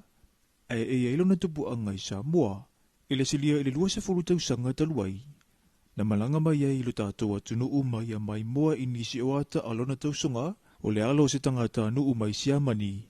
na isa moa i le vaitau pulenga whaakolone, na ia mai moa i ia tana te uina e lona tau ainga, mai tau sanga i tele watua nai, mai ia mai tau ina i le tele utala ma whaamaumonga o lo whaamatalai na ia tanei. O ina na whaau Sofia i lona langona e fia sa ili i vaenga na tutupu i Samoa na mua. E ala i le au ili ina o alanga o apo o ata mai le na vaitau. O lana fulasanga i le vai aso le nei le papainga langa lana whaavai i lungo le au tue whaapea, o aso na mua mau na whainga tā. Na ia whaamanino ia na suenga, le tau amataina le ngā luenga po e ata i tau sanga ua mawai. Ai na whaunga ina lava i la tau na mua i malae i le hawhaiva i Samoa, ua whai ai mamoli mauola o sanga ese o le soi fuanga o na i tātou tangata, a o tau amata ai o nā tina e. I lana whaataranoa ngamatala fau mai vai whanua na saunua ai matamata, o loo fesoasoani nei le whale mataanga le mataanga luenga wa o ngā mangano u, e ala i atana te pueina matusi ua mai a ona i tusia malalomina, ma whaamatalaina i niso vaenga tā ua le tātou anga nuu. O le whaanaundaung o le lau mua o engai mata uputau Samoa le Universitea wa o Samoa, ia matua i whaaupenga ina whanau ua utawai atu i le papainga langala, i ta mai a whaatatau i le tātou lava atu nuu, ua alai o na whaasoloa na semina ese i vai aso taitasi. Na awai le afionga le sui o le fono a sui tofia le afionga i atu i atua tupua tamasa se efi, o whaafianga inga, whaia unga, mala aulia ma whanau a unga i le polo kalame. So o se taimi lava e masi ia i le au si o me mawha Samoa si taamirisanga, e le eise whaamuemoe e foi mai e au noa mani tūlanga maua e au sia. I le mamao le atunu o initia le ana malanga ia i le toa fito le awa le atunu utalua i nei. O le ana foi mai mapine au e tolu, o pine siliva e lua, ai ua whaatutu fo i mamatati ai wha i le li o malo le taupulenga, ai whaaiu i le ono matati a fo ua whaatutu mo le tūlangi o le Oceania. Ia, korus fulu fitua kungu sa awaya kuyai, pe o se test event ka ua gei, kusala markako awe ko ongo, sa kofiku ka ko au sa malanga. Ia, maria kam whaika, o ka meki le qualify la upini au le kokoru, o le kamai ka ele o Seine Stars, o Junior Stars, Sipaya, ia malele i o sangele mau. La koula le o ka meki qualify mo Common Games, o la kousa ping eulu. Ping siliva le i o Jacob Pelonge, ia male mai ka ele o o avatu le sa mo ping siliva. Na whaafetaia e la fionga le whaia o ngaulu o le nei fo i whaanga tama, le langolongo sua a le atunuu, ai whaapea fo i le Samoa IPFC ma le whalitupe o tangata nuu, ina ua whaawau peo na whasoasani atu i le tūtau se le ni mo le tāpena i no malanga. O le vaiasa watuana ina tawa au ina i le isi tino i tupe e 5 whetala mai le whalitupe o tangata nuu mo le au si. E le o yeise malolonga le taimile nei ai ua sauni le au mo isi tāmina sanga, lea ua lalata mai. Ia mor sir fio tono la ngu sila ke mi gei sa malanga fu i kukongia fa le ainga. Ia ole ka dia msalo alo se ke mi ngi ka sanga ko fu me le sa failanga malolonga. Si le mo le wo ko ka pengal ka ko au mo le Australian International Cup e fa yangila ia le amaka November. Ia le ngaka lea o le mau training camp o nga mo le ko pomala e le wo ngile fa mau ku ngile Oceania weightlifting institute o training camp umale kulangi ngai ele fai ngofie tole ninga ai mai sole fa atolu pe fa lua foi ona fai ile aso ai ole tamo fai lava ile mesili tu fa atasi male fa mauni le ua tangia ita pinanga olo o fa nga solo le taimine i tona i mato.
Tasina vai ngal fa fianga Sulveta Kurene ya elena ele mo fia ai ele anga mo e talafu o mani e foi ngai ru tawi mo tato uma a ia markedo le lave lo mafo fau malo finangalo ia matele ile mafa mal vesi la towi mal papango I me tele e pe on fai me de kala disco kede ia ngase a o le kede o la mau me a fa ya koi fo ia wa mai atal fo to fini te lo fo yo le ato e fa fo atal fo tal fo lua I le voli ia ma se fa po ponga pe a tale lima na ni le fiafta yo alo sa leila wal tulanga na tatu telefo ia ole longo puili ina level tatu tunu utulanga pe ona ia vai ngo tupu ia ilo tatu tunu ia ai fa talo fa tatu to ole vala mai ia fa talo fa tulu sa se lu ni tai hao ba so mo tfipepe ia la versa fo aulo atule grupo caramel ni tai hao I fa pe alo taundu pankekele ni tai hao sa olo a te fa e olo nga fa ko tfipeto ta u sa olo pankeke fa ia o te pua e sa olo a ese ko nga olo te pua sa ta filia di tausit ia le e fa stai e le ta o malura o longa tfipepe fa tanati fa tope a tu di maile e taimi ia e sa oi kala ko inga voi ngale ala era nga ngi fo ai le fa lo nga tu tfipepe io o ta ua vonga e suenga ia tamatia e ta puna fa le exercise e na ta te ta puna mai longa nai a veni tai o manun wa le river flow ia mai longa ia manuel lo tiute se lo ni aso twipepe ma paso tai tele lava to sili molo sao tai fo mo fa mo dianga manu ia fo ia nga luenga ma tiu tele nei aso tai tele bala mai ia fa stai ia so fo tai to sili mo tele nei aso e se foi de kau ki o le walio kau sili ma ka sili ka walo ma nga wa nga lu po i ma lo to sili ma va nga ia o le tele no me to sili ma lu tai o le na sa ma le trenga to Filipe ia o ke poa male pankeke I so skoinga size ma so skoinga folinga wa ngi sa mo ia kai do pe mo ni si da koinga pankeke mo ni ka kom koinga ke poa ai mo ni ai ia lan tanga ta ma salo ile olo lenga fa ya kuai so mai le ma or ke poa ai so mai kofo so mai tofo ia le ke poa le ia ka ko ngoi le alo nga amata tai au wa sawa oka o sawa oka ia ai picking il tu pi sawa le pesa le di foi no lumanga se fufulu ga lima ga vai la ia nga paru ai la ale aso le ia so luo no se tema ai u famla tu le solo na so fuali ta fili ia kele la to fa manuia tu le aso so fu le fionga famsanga Sam nominata so poanga ia o la son nafi lena fa mana to la soifua la fionga fa msanga ia o le fa to o mana tu atu ia manuia tele lo was soifua la fionga fa msanga ia manuia le tu lu pianista usanga stelo lo soifua tau si mami ia male atali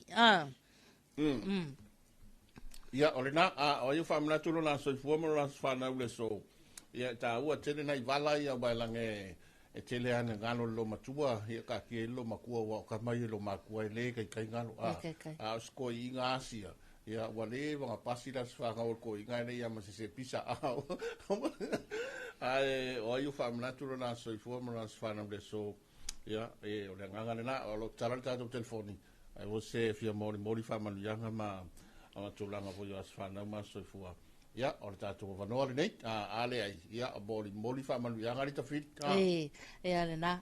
ia ma tala tatou leina lua tasi whanua o ia mo whamalianga soifua ma so whanau ele a mau fo ina ia wanoa ia tūlanga pe ona ia ai mai se fo yo ila tau malawa nei ma sina atoa ia o le o tātou ila so luas ful maleono fe tele vave o le masina a faso ia de vanga o kala ngoa mai ia yang wali ia nei de vanga kiki polo ia yang wali ai o mai lunga lenga skoale ko kia o mai ia talofa maro so ko ndite fo ia talo mai wala watu family yang oleh supana family ia o ifale sa no ia sabadu ya tu le ato ngole valus furta usanga o so ifusio matu tama ya maya fale o ifale ula ya o lo fa mana tuina nei o imetpone Australia na malanga le son fuante ne ya matu fa na ule nei sa moa ya moria to lo fa anga fa mana yanga ya te tama o pero malos venga tsailea ya awa foi foi va ser ngai mare kalisia mare lotu ya lo fa tu ya ai nei sa moa ya yo matu ai ngai fale ula ya update tele pepe ma la mola no malo fa aftai tele lava ya fa manuia fo ile le tu ile soifua stoina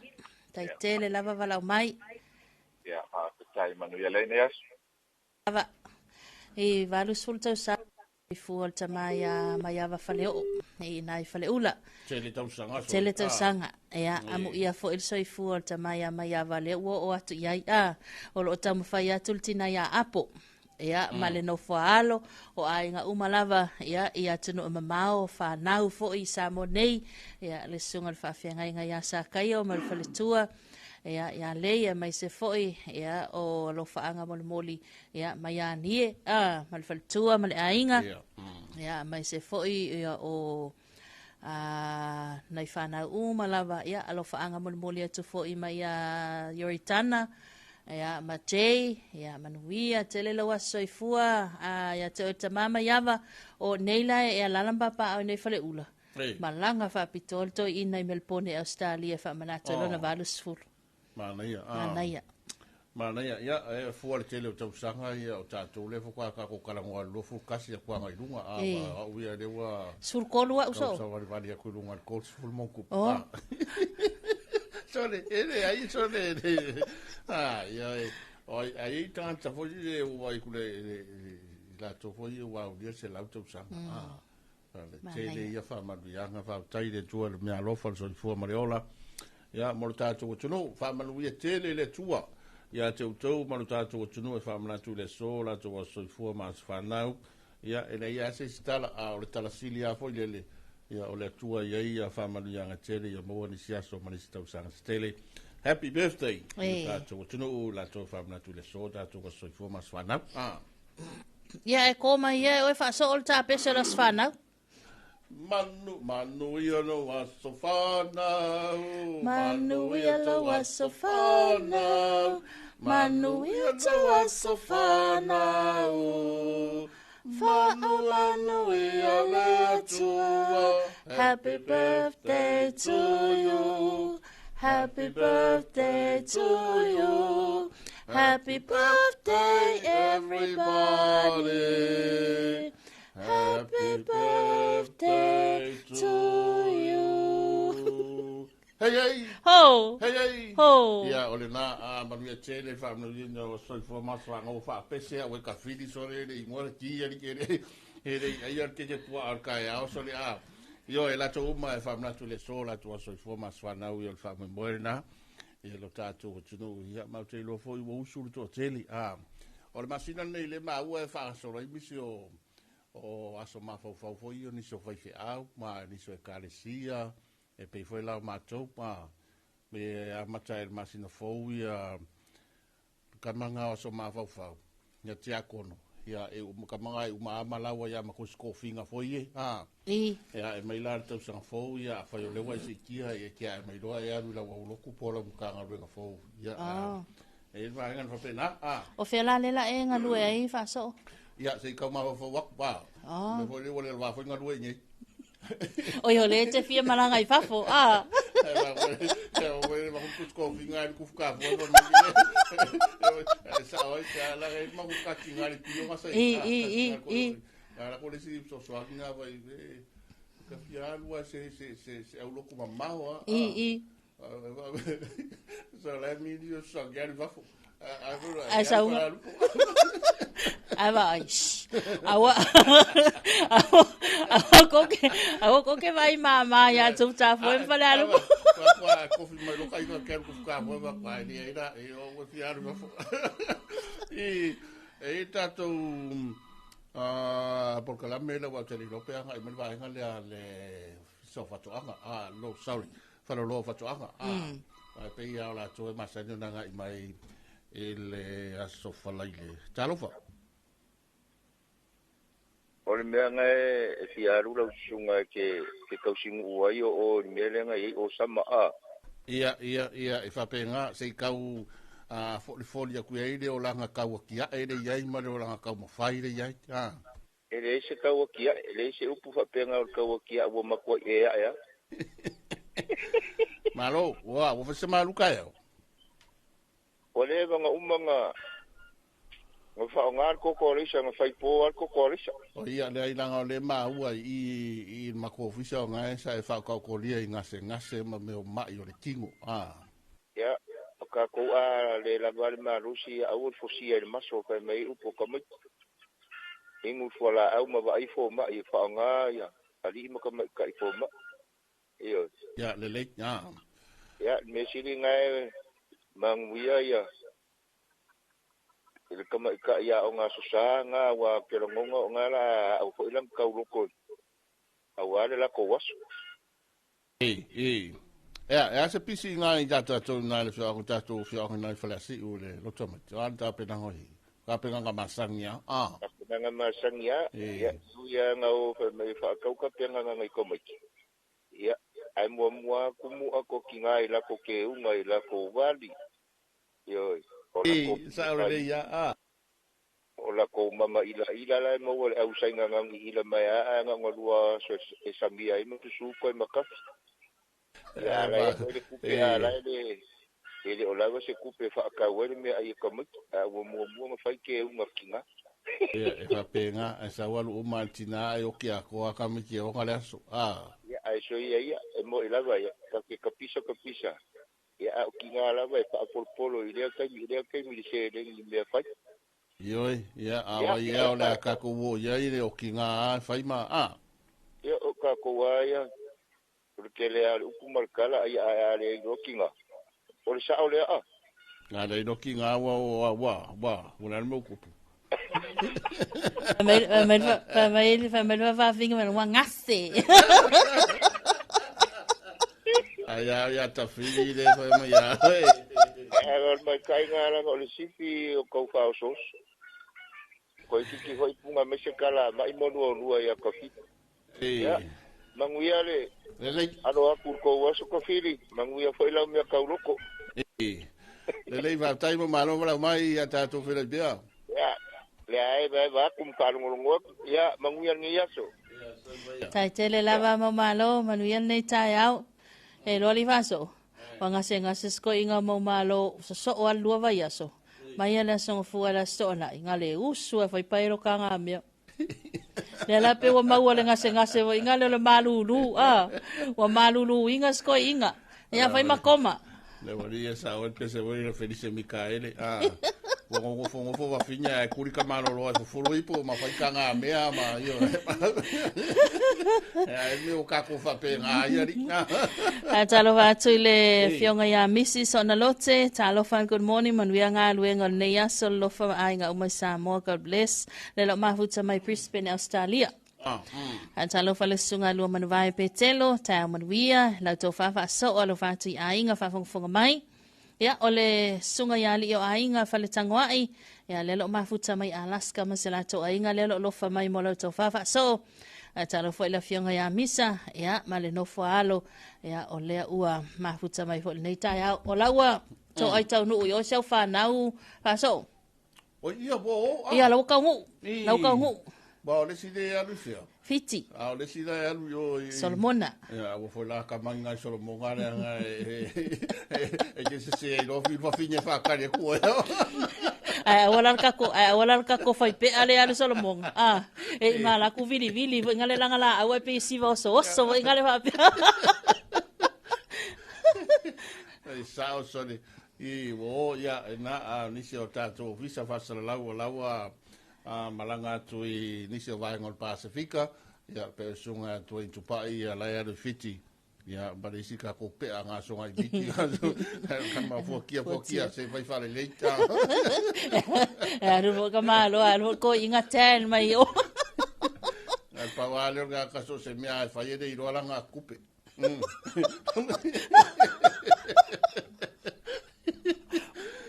ya telefoni inicio tatu wa ingo lewa tau mai ya la tau lewa asiasi mai malanga mai foi ia e renga tau niso fa mo boenga o niso fa la velave o ainga ia fa pe foi niso fo tanga ia malisi foi tulanga fa pena ai foi nisi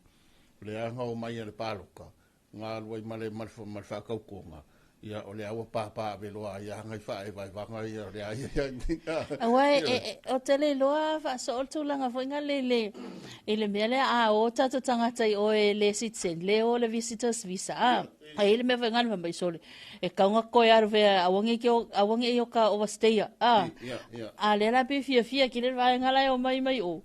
ngofo ia le ngi ai tsala le o mai overstay ho ila ho ni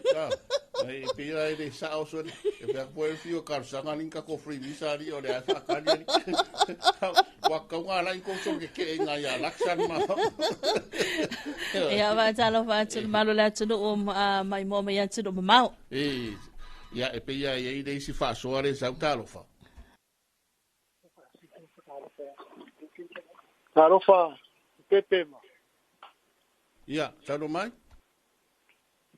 ya mori ko ya lo fa ngani ba ngor kaya o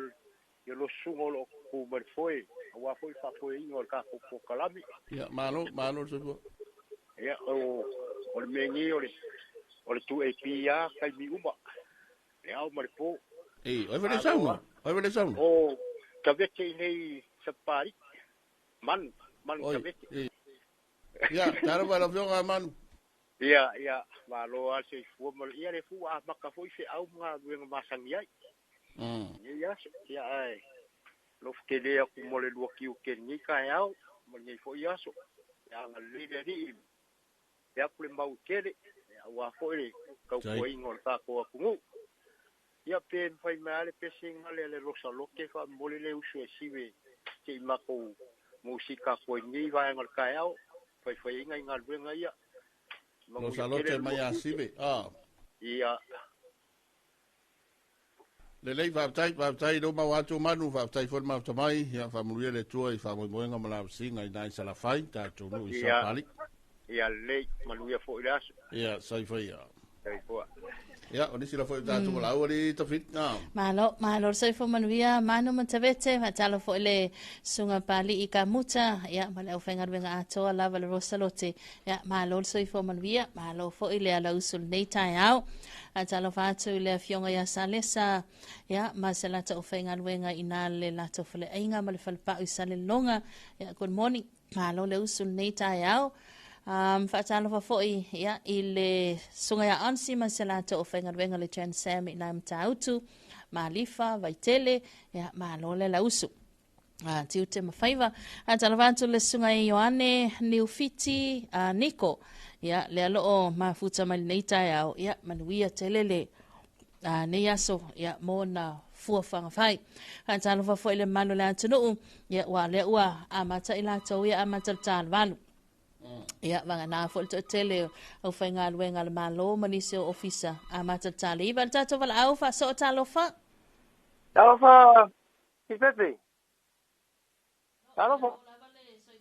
ya te o nei tai au ia malo te ko no ko o ko ri maki sai na o bila sai au eu so ya pa so nga makalagoa ia o kau ngi so e ku nene I pale Tela ko alwe ngai ole. Wa kiu ke mai malau sunga. Ia malo tai po mo ka pepe. Malo lava la laus malo le on sa ifo itiu te mga luenga le lei lava fa te al tai au manule le asal la a. Ya, alo pakele ko ya mang malo nga fa so mai nei. Ele mai kama. Ele mai kama nga ye me nga ya yo sa wa ya. Esa ole le pese we ngale se olo ngoku ale nga fai mai le mai ko ba. Sa, you see nga si picture makuha makabay kay pete au. Ar sa wa ya nga ma. Alo pakele ko ya mang malo. Alo pakele ko pa nga. Oyo lo nga winga la ka fa so. Tai di ma mai. Ia. Tai di ma la mai lo fatu no tere dia. Ia lo fatu mo no ma we kiuke. Ia, sai foi ia. Arriba. Ia le na malo ia le lo que mai na isa sai sunga ia folima. Pa talo fatu ile le fionga ia leota afa loloa ta alo leota. Ma lo so ifo man via vi ia le ali wa uma fo vai yaso ma lo nga lue. Talo fatu lo fionga leota man faltu man no falo. Ya ma lo le usul nei tai au. Atalo fo ile sunga ya o papo afualo. Atalo fatu fo ile sunga man via por kala men nei tai au ka bless ma tai o papo. Ya ole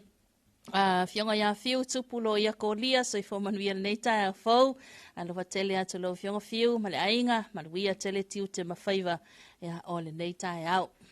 Tele la tole mfaiona mai mo mai le ngata lungal tatu tu EP Facebook page and my so tatu tu EP YouTube channel tatu Sina Radio app ia tatu ala leo mo fa mo so yo nisi na tatu talanoanga ia malisi foi por kala me fanga solo ai leo tatu sei tatu pese te fini fio ko va ia ko le pese ninga mala mai le walia mai sa pari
Tasina o whawewhianga le tai au, mai a sibe vainga walesi, ia ua sui tulanga tuaistasi o whawewhianga lesa tāru sangaita. Ia mai nā le songa manu, nā le whianga o Sapali, nai musika, e te tolua ina foi ma mawhtaina, ia lo tātu o tunu, lea ua matanga ruenga, ia ua matafoi o na iei tunu i tulanga masani, ia o ai tāpua i a inga, ia maisena i tātou ta mama le umatutua ia va be foi fa na utu na tu ya onga ia oi wa anga i foi ofisa o pisinisi o company o ai sa ile tulanga foi o va motua ia nga le vao ia mai la to foi nga rua i le latina o fa to anga ia oi foi sa ile nga tai fale o fe malanga i nga masani fe afio inga le vao moto e lua oi foi o malanga tu sa vai o no nisi foi o fo tanga mani so nga ruenga o i foi o savai o malanga mai nei tu moa nei, o i foi laua malanga tu tua, ia whabena lava,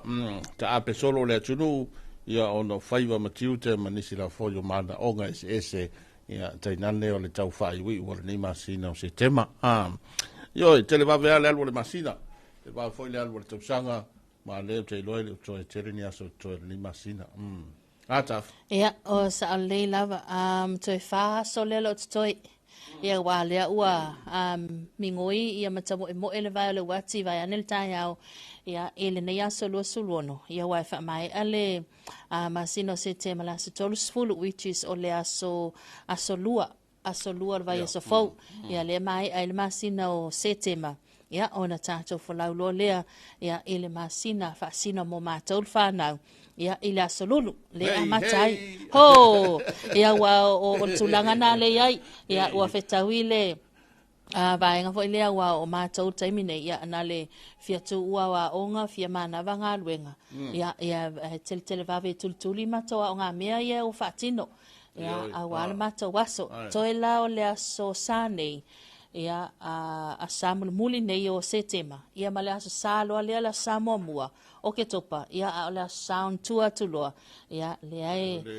le tote silsile mai ai fa so ia matou fai to matou siva fai tanga ma matou tala fatino ia ia fo il matu le atulu ai ia matou fatino ngale ole a fatino ia wa o le lile o tuain fa mai ia le suia longa tulanga i tala lo tamai tau sanga uma fa sa kangi anga ia fa fita Hoku sa markingo raka msea.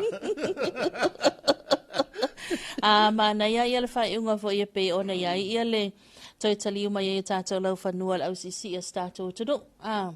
Ia le tele o tūlanga pe ona ia stasile o vaenga e look forward ia ilo tātou o tunu ufo ilia pe amasi il tātou au sisi. Awai le tau mate ia e mawai pine. Mawapine auro a nyangi ai tanga vai o Samoa ia e pe ona fa mani ina fo ilai ta alonga le Commonwealth Weightlifting Championship lua felua sulima le sa tali malo intia ia le ala manu malo ai final results tolu la topine aulo na maua fa so lua la topine siliva e ai ia fa maunga fo ia sa e fala to records ia na fa mawina fa tu i le talonga Commonwealth ia ai ongo la to matatia ia le sa fa tu ia i le Oceania Oceania le na ia tulanga na ia wa fa ilo fo ile nganga fa taitelo le fa ya onga ia le fionga ia to pepe cherry warwick ia ile tapo inga le tatu tudu ia mai so le lato o le faltupe le National Bank of Samoa ia pe o lato lima tau lea ia le ala o tua ia i tulanga oma ia mai so le tapo inga inga malava ma Samoa o lisina vaenga pe ona io al mana io talonga ia talonga lau sisi tele ai sa so se mala so se masi ia le vaenga le tule o talonga po le tucino le talonga le tatu tunu ia e mautino ai ia ipine mal tulanga mavolunga la tu te fo me mala to ai me se foi la te lo ni so talonga vale va ia tu o ta nei le mai le talonga le matonga ia au net polo Yo e malo ai o te mai tai le o tatu tunu. Ono sulu al fa sulu ono. Longa winga mako ile leia ole center. Wa ku sa pe kanga kali le iva. Ila ola kapi ole center. E walo tulanga na ya so lava so. O gako. Ya. Ko sa o ule run na va so lo ato. Wa ngal pa wa ngal tanga chai mfanga fa kanga o. Ya, kanga o sa walu ko ali ole spiko. Isi kulanga uma win defense, win attack. Ya engaka ya lainga va pitoa ya sone wenga engaka ilau e peila va enga leo le code attack or go shoot Ma yo ngati mal wala male. Ya lang fo ngo kaalo. Ele le ya lan tal no atu alang kaalo. Ala lu malosi. Ya. Rosi e matua la Rosi wa makowia e olena a matamai le taalo ni tipolo ila onga Vaivase Primary School. Peila makwa onga nga sa ave mayangi ki polo ya sola. Na sa ke nga siyang pingi sa mo. Kele siyang pingi ya la fo ye mawailo ngoi o mo meo makaki ama. Maleipu. Eyo kalika mea uma. Ya balang iyo ol mede o yeso le tala noa I meo talonga ia le tula ta mai ta. Ya la voyo la usoka ya vaenga ia la kapi ala tato molusina. Ya va pe forte le bale lo ma forte talonga tato molusamo ala to ma Chile. E fa ingol va yeso caro sia sole al sia. Le suo se ava ngol tato malusamo. Ya awata musanga ripola langi lua fe lo fitu. Fa yo mai Australia. Ya olena tele yo talonga e fa tai fo tato malo ma le tulanga fo le wa mata o fola ni si vaenga yo la tutula tulanga to tupe ele tulanga la to le tapena ina o se tasi o vaenga tele o seleni ya fam tu atu mole mtanga ruenga o talonga ina ia fa fa ngo fie foi ia msang fa o sofia ita penanga la to o pulenga ia ma fa ngo fie so se tu o talonga kasira tu ele nga kai mangu ele tu no mangu fo ya inga nei yo wo kele kam fa nga ula wo fa fo ya ma tu wa yo la tu wa inga ai nga ma fu a kul poro la kapi kul tele ta longa ya ma fa pena fo yo na ma wa mangu ya ma yo ta tu wa inga va pe ta tu tu ai o le sina va nga tele va nga nei fo imagina la tu wa fo yo da wa ta pena le si mo lo tamaiti Ni ba la ngau le wa ku ka ko va fo le ku sa u masinga ni le ko sa ya no vema ya ole u lola yo pola le ngol va ole o to lo atul va nga na ai o tu langa pe ona sa no ia to fa sala au le ta penanga lo tamaiti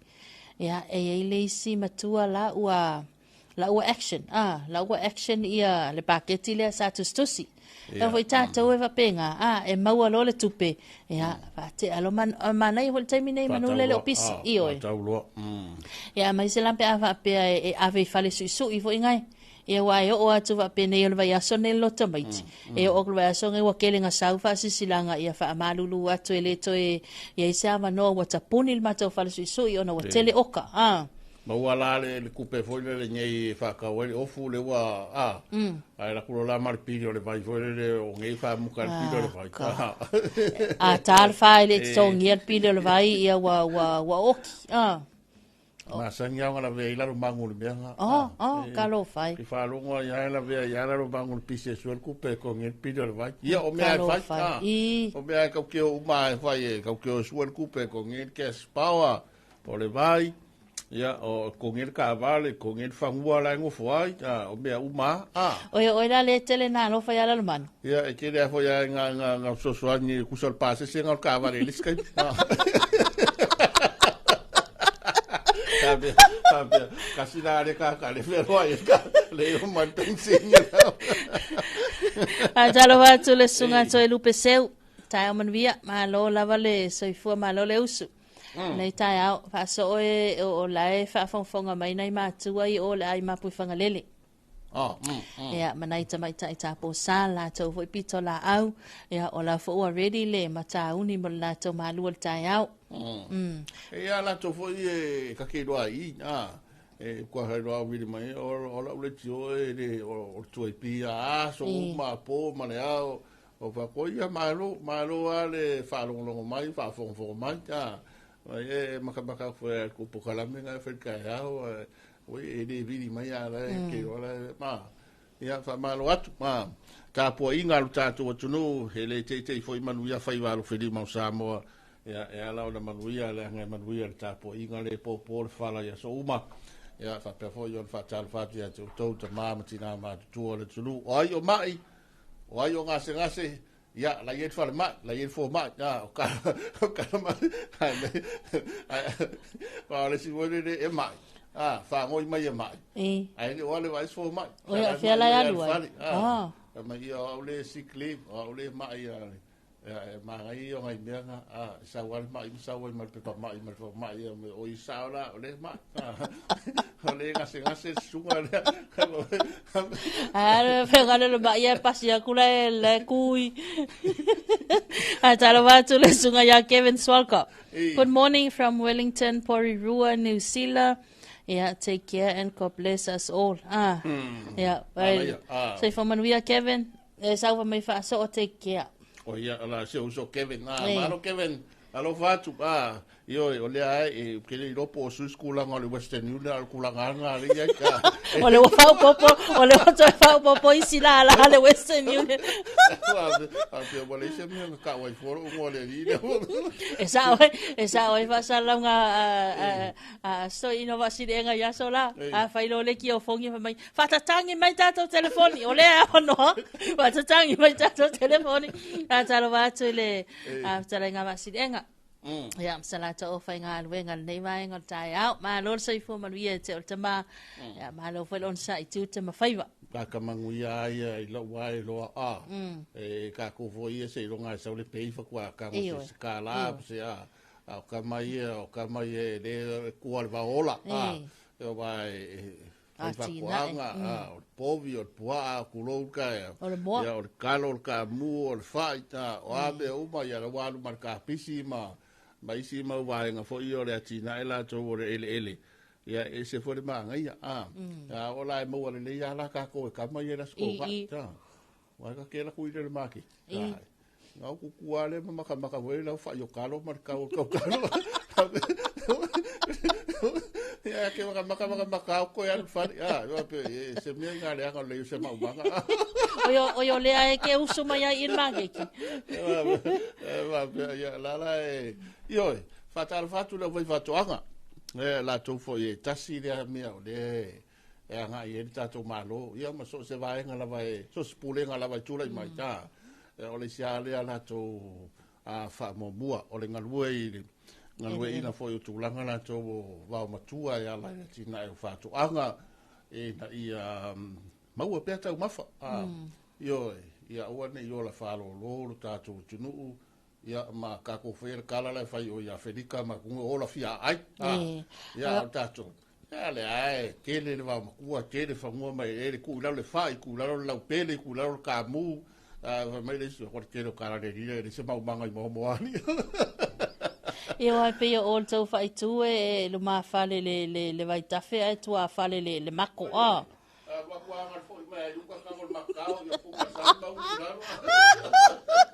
pa maua ile uso lua nga ka oko me fai vai ko wala ko bal makwa le lo me ise me kasta yo ko sa yar mal makau ai la ku popo i lima mo me ula vai foi na vidi mai e ka le fa kwa o mal lo kwa ngi ka ya fa malo mai fo tala ngan matua tala ngan mai do longa ya kusala la ke fa ka lo fa au fa lo ko o fa ka mai alei ku mai I ume ngai ai ku awa mai I ume ngai ku sa o la fa kwa ngo fo lunga le male lunga male ya lo fa mai do wa me le fa va ka ngo mai ume ele o ume la o angufe fo ngai o fe kolofia ku I kalanga longa lunga ya me le fa va ko inga ka po mana ya fa malo to tele le wa tono ofisa fa inga wenga ni ta me se foi na ipisinisi o company fa pa anga pe am tato porque la me masani va sala ngo masani ya ila to la nga oina va lua ma tele la to porque la me foi to IP va pe for TV va ya so se porque la me te mo le TV Ya, ma fo na fa fo mai lunga fo tatu wala leo.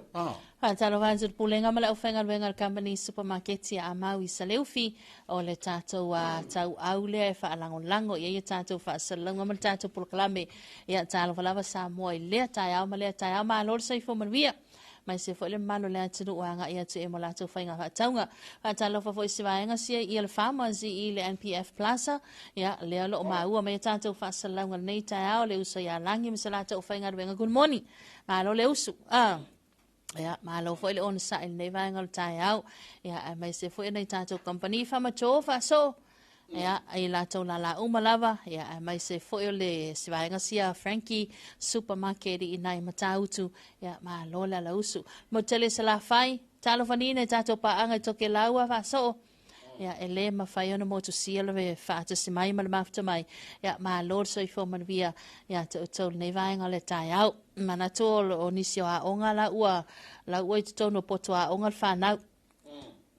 onisia onga le yeni a onga la son nei tulanga pena yai ya nga ole anga ia tulava tufa mai la to pengi reference fo ngai alfa nau fa ilo mai ai pe sa ula vale ya pe sa ta malelei pe sa fa ile mea onga pele ai ya awai lele stu wanga ya ona toi mata mai fo ile vai so fo ya o te lo te le na vai nga wa ho yese fa so al tanto talanga ya fa pe va tanto Polokalame mai taringa to Filipepe ya mal tanto fa talo fa Samoa mal la fonga fia tau ave pea ia le tala inga mana ia mo tanto uma ya mal tanto tunu ho le tunu e fia fa fe lo i tanga tau uma le la fonga fia ya te lo fo yo le o le tatianga na le tau le falili pe fa yo le so mi le si so pupu le si ya fa le ni so falili ai wakira ma singi nei kaini ya ma fa ma fanga foi lo computer ma fa ma lulu lo ya ma lulu ya o foi wa kango le nga ese ya ma fa mo nga uma fa pena ya anga le ile tu ele am tango le ya so tu ma de nga ni taf alo ya manato le tawalunga na tato Polokalame tala vala sa mo nei vaenga le tai au ya ona man manunga fo tato taimi tele tato fia tala noi pe ma fa soa ya ona ni se tato Polokalame mun mai ya mai le to fa sel aula ya mo le nga fa tele la fo ina tato pa anga pe ona mafta mai ya ilunga tato penga te fa ilangi ya anga lele li itu te ma faiva mai sel nei weekend ya fa pena ona ya pe le anga le tu le sunga kitiona antelea ya le lo mafuta mai misalato ainga Melbourne ya Australia ya anga le li itu te ma faiva o le nei foi tai au ya a tato se atu ya wa foi sfa pongo tato wa so ta inga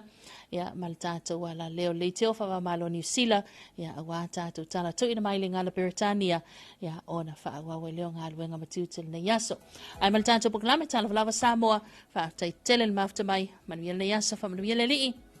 to fa se fwa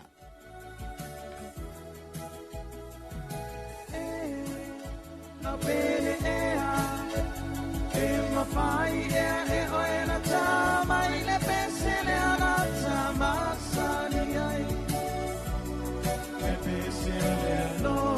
fa e minga ila la pionga batamo omonga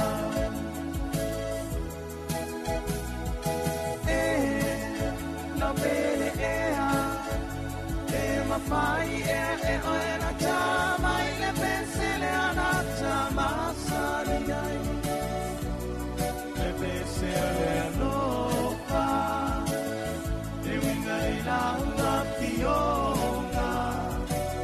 batamo omonga tama ile guitarra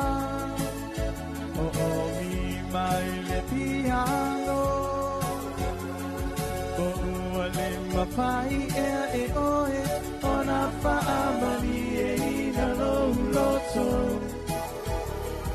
le loto ua mafati a tele e ava ai ati oe ola upele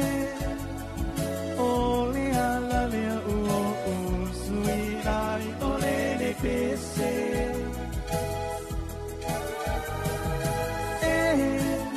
la pele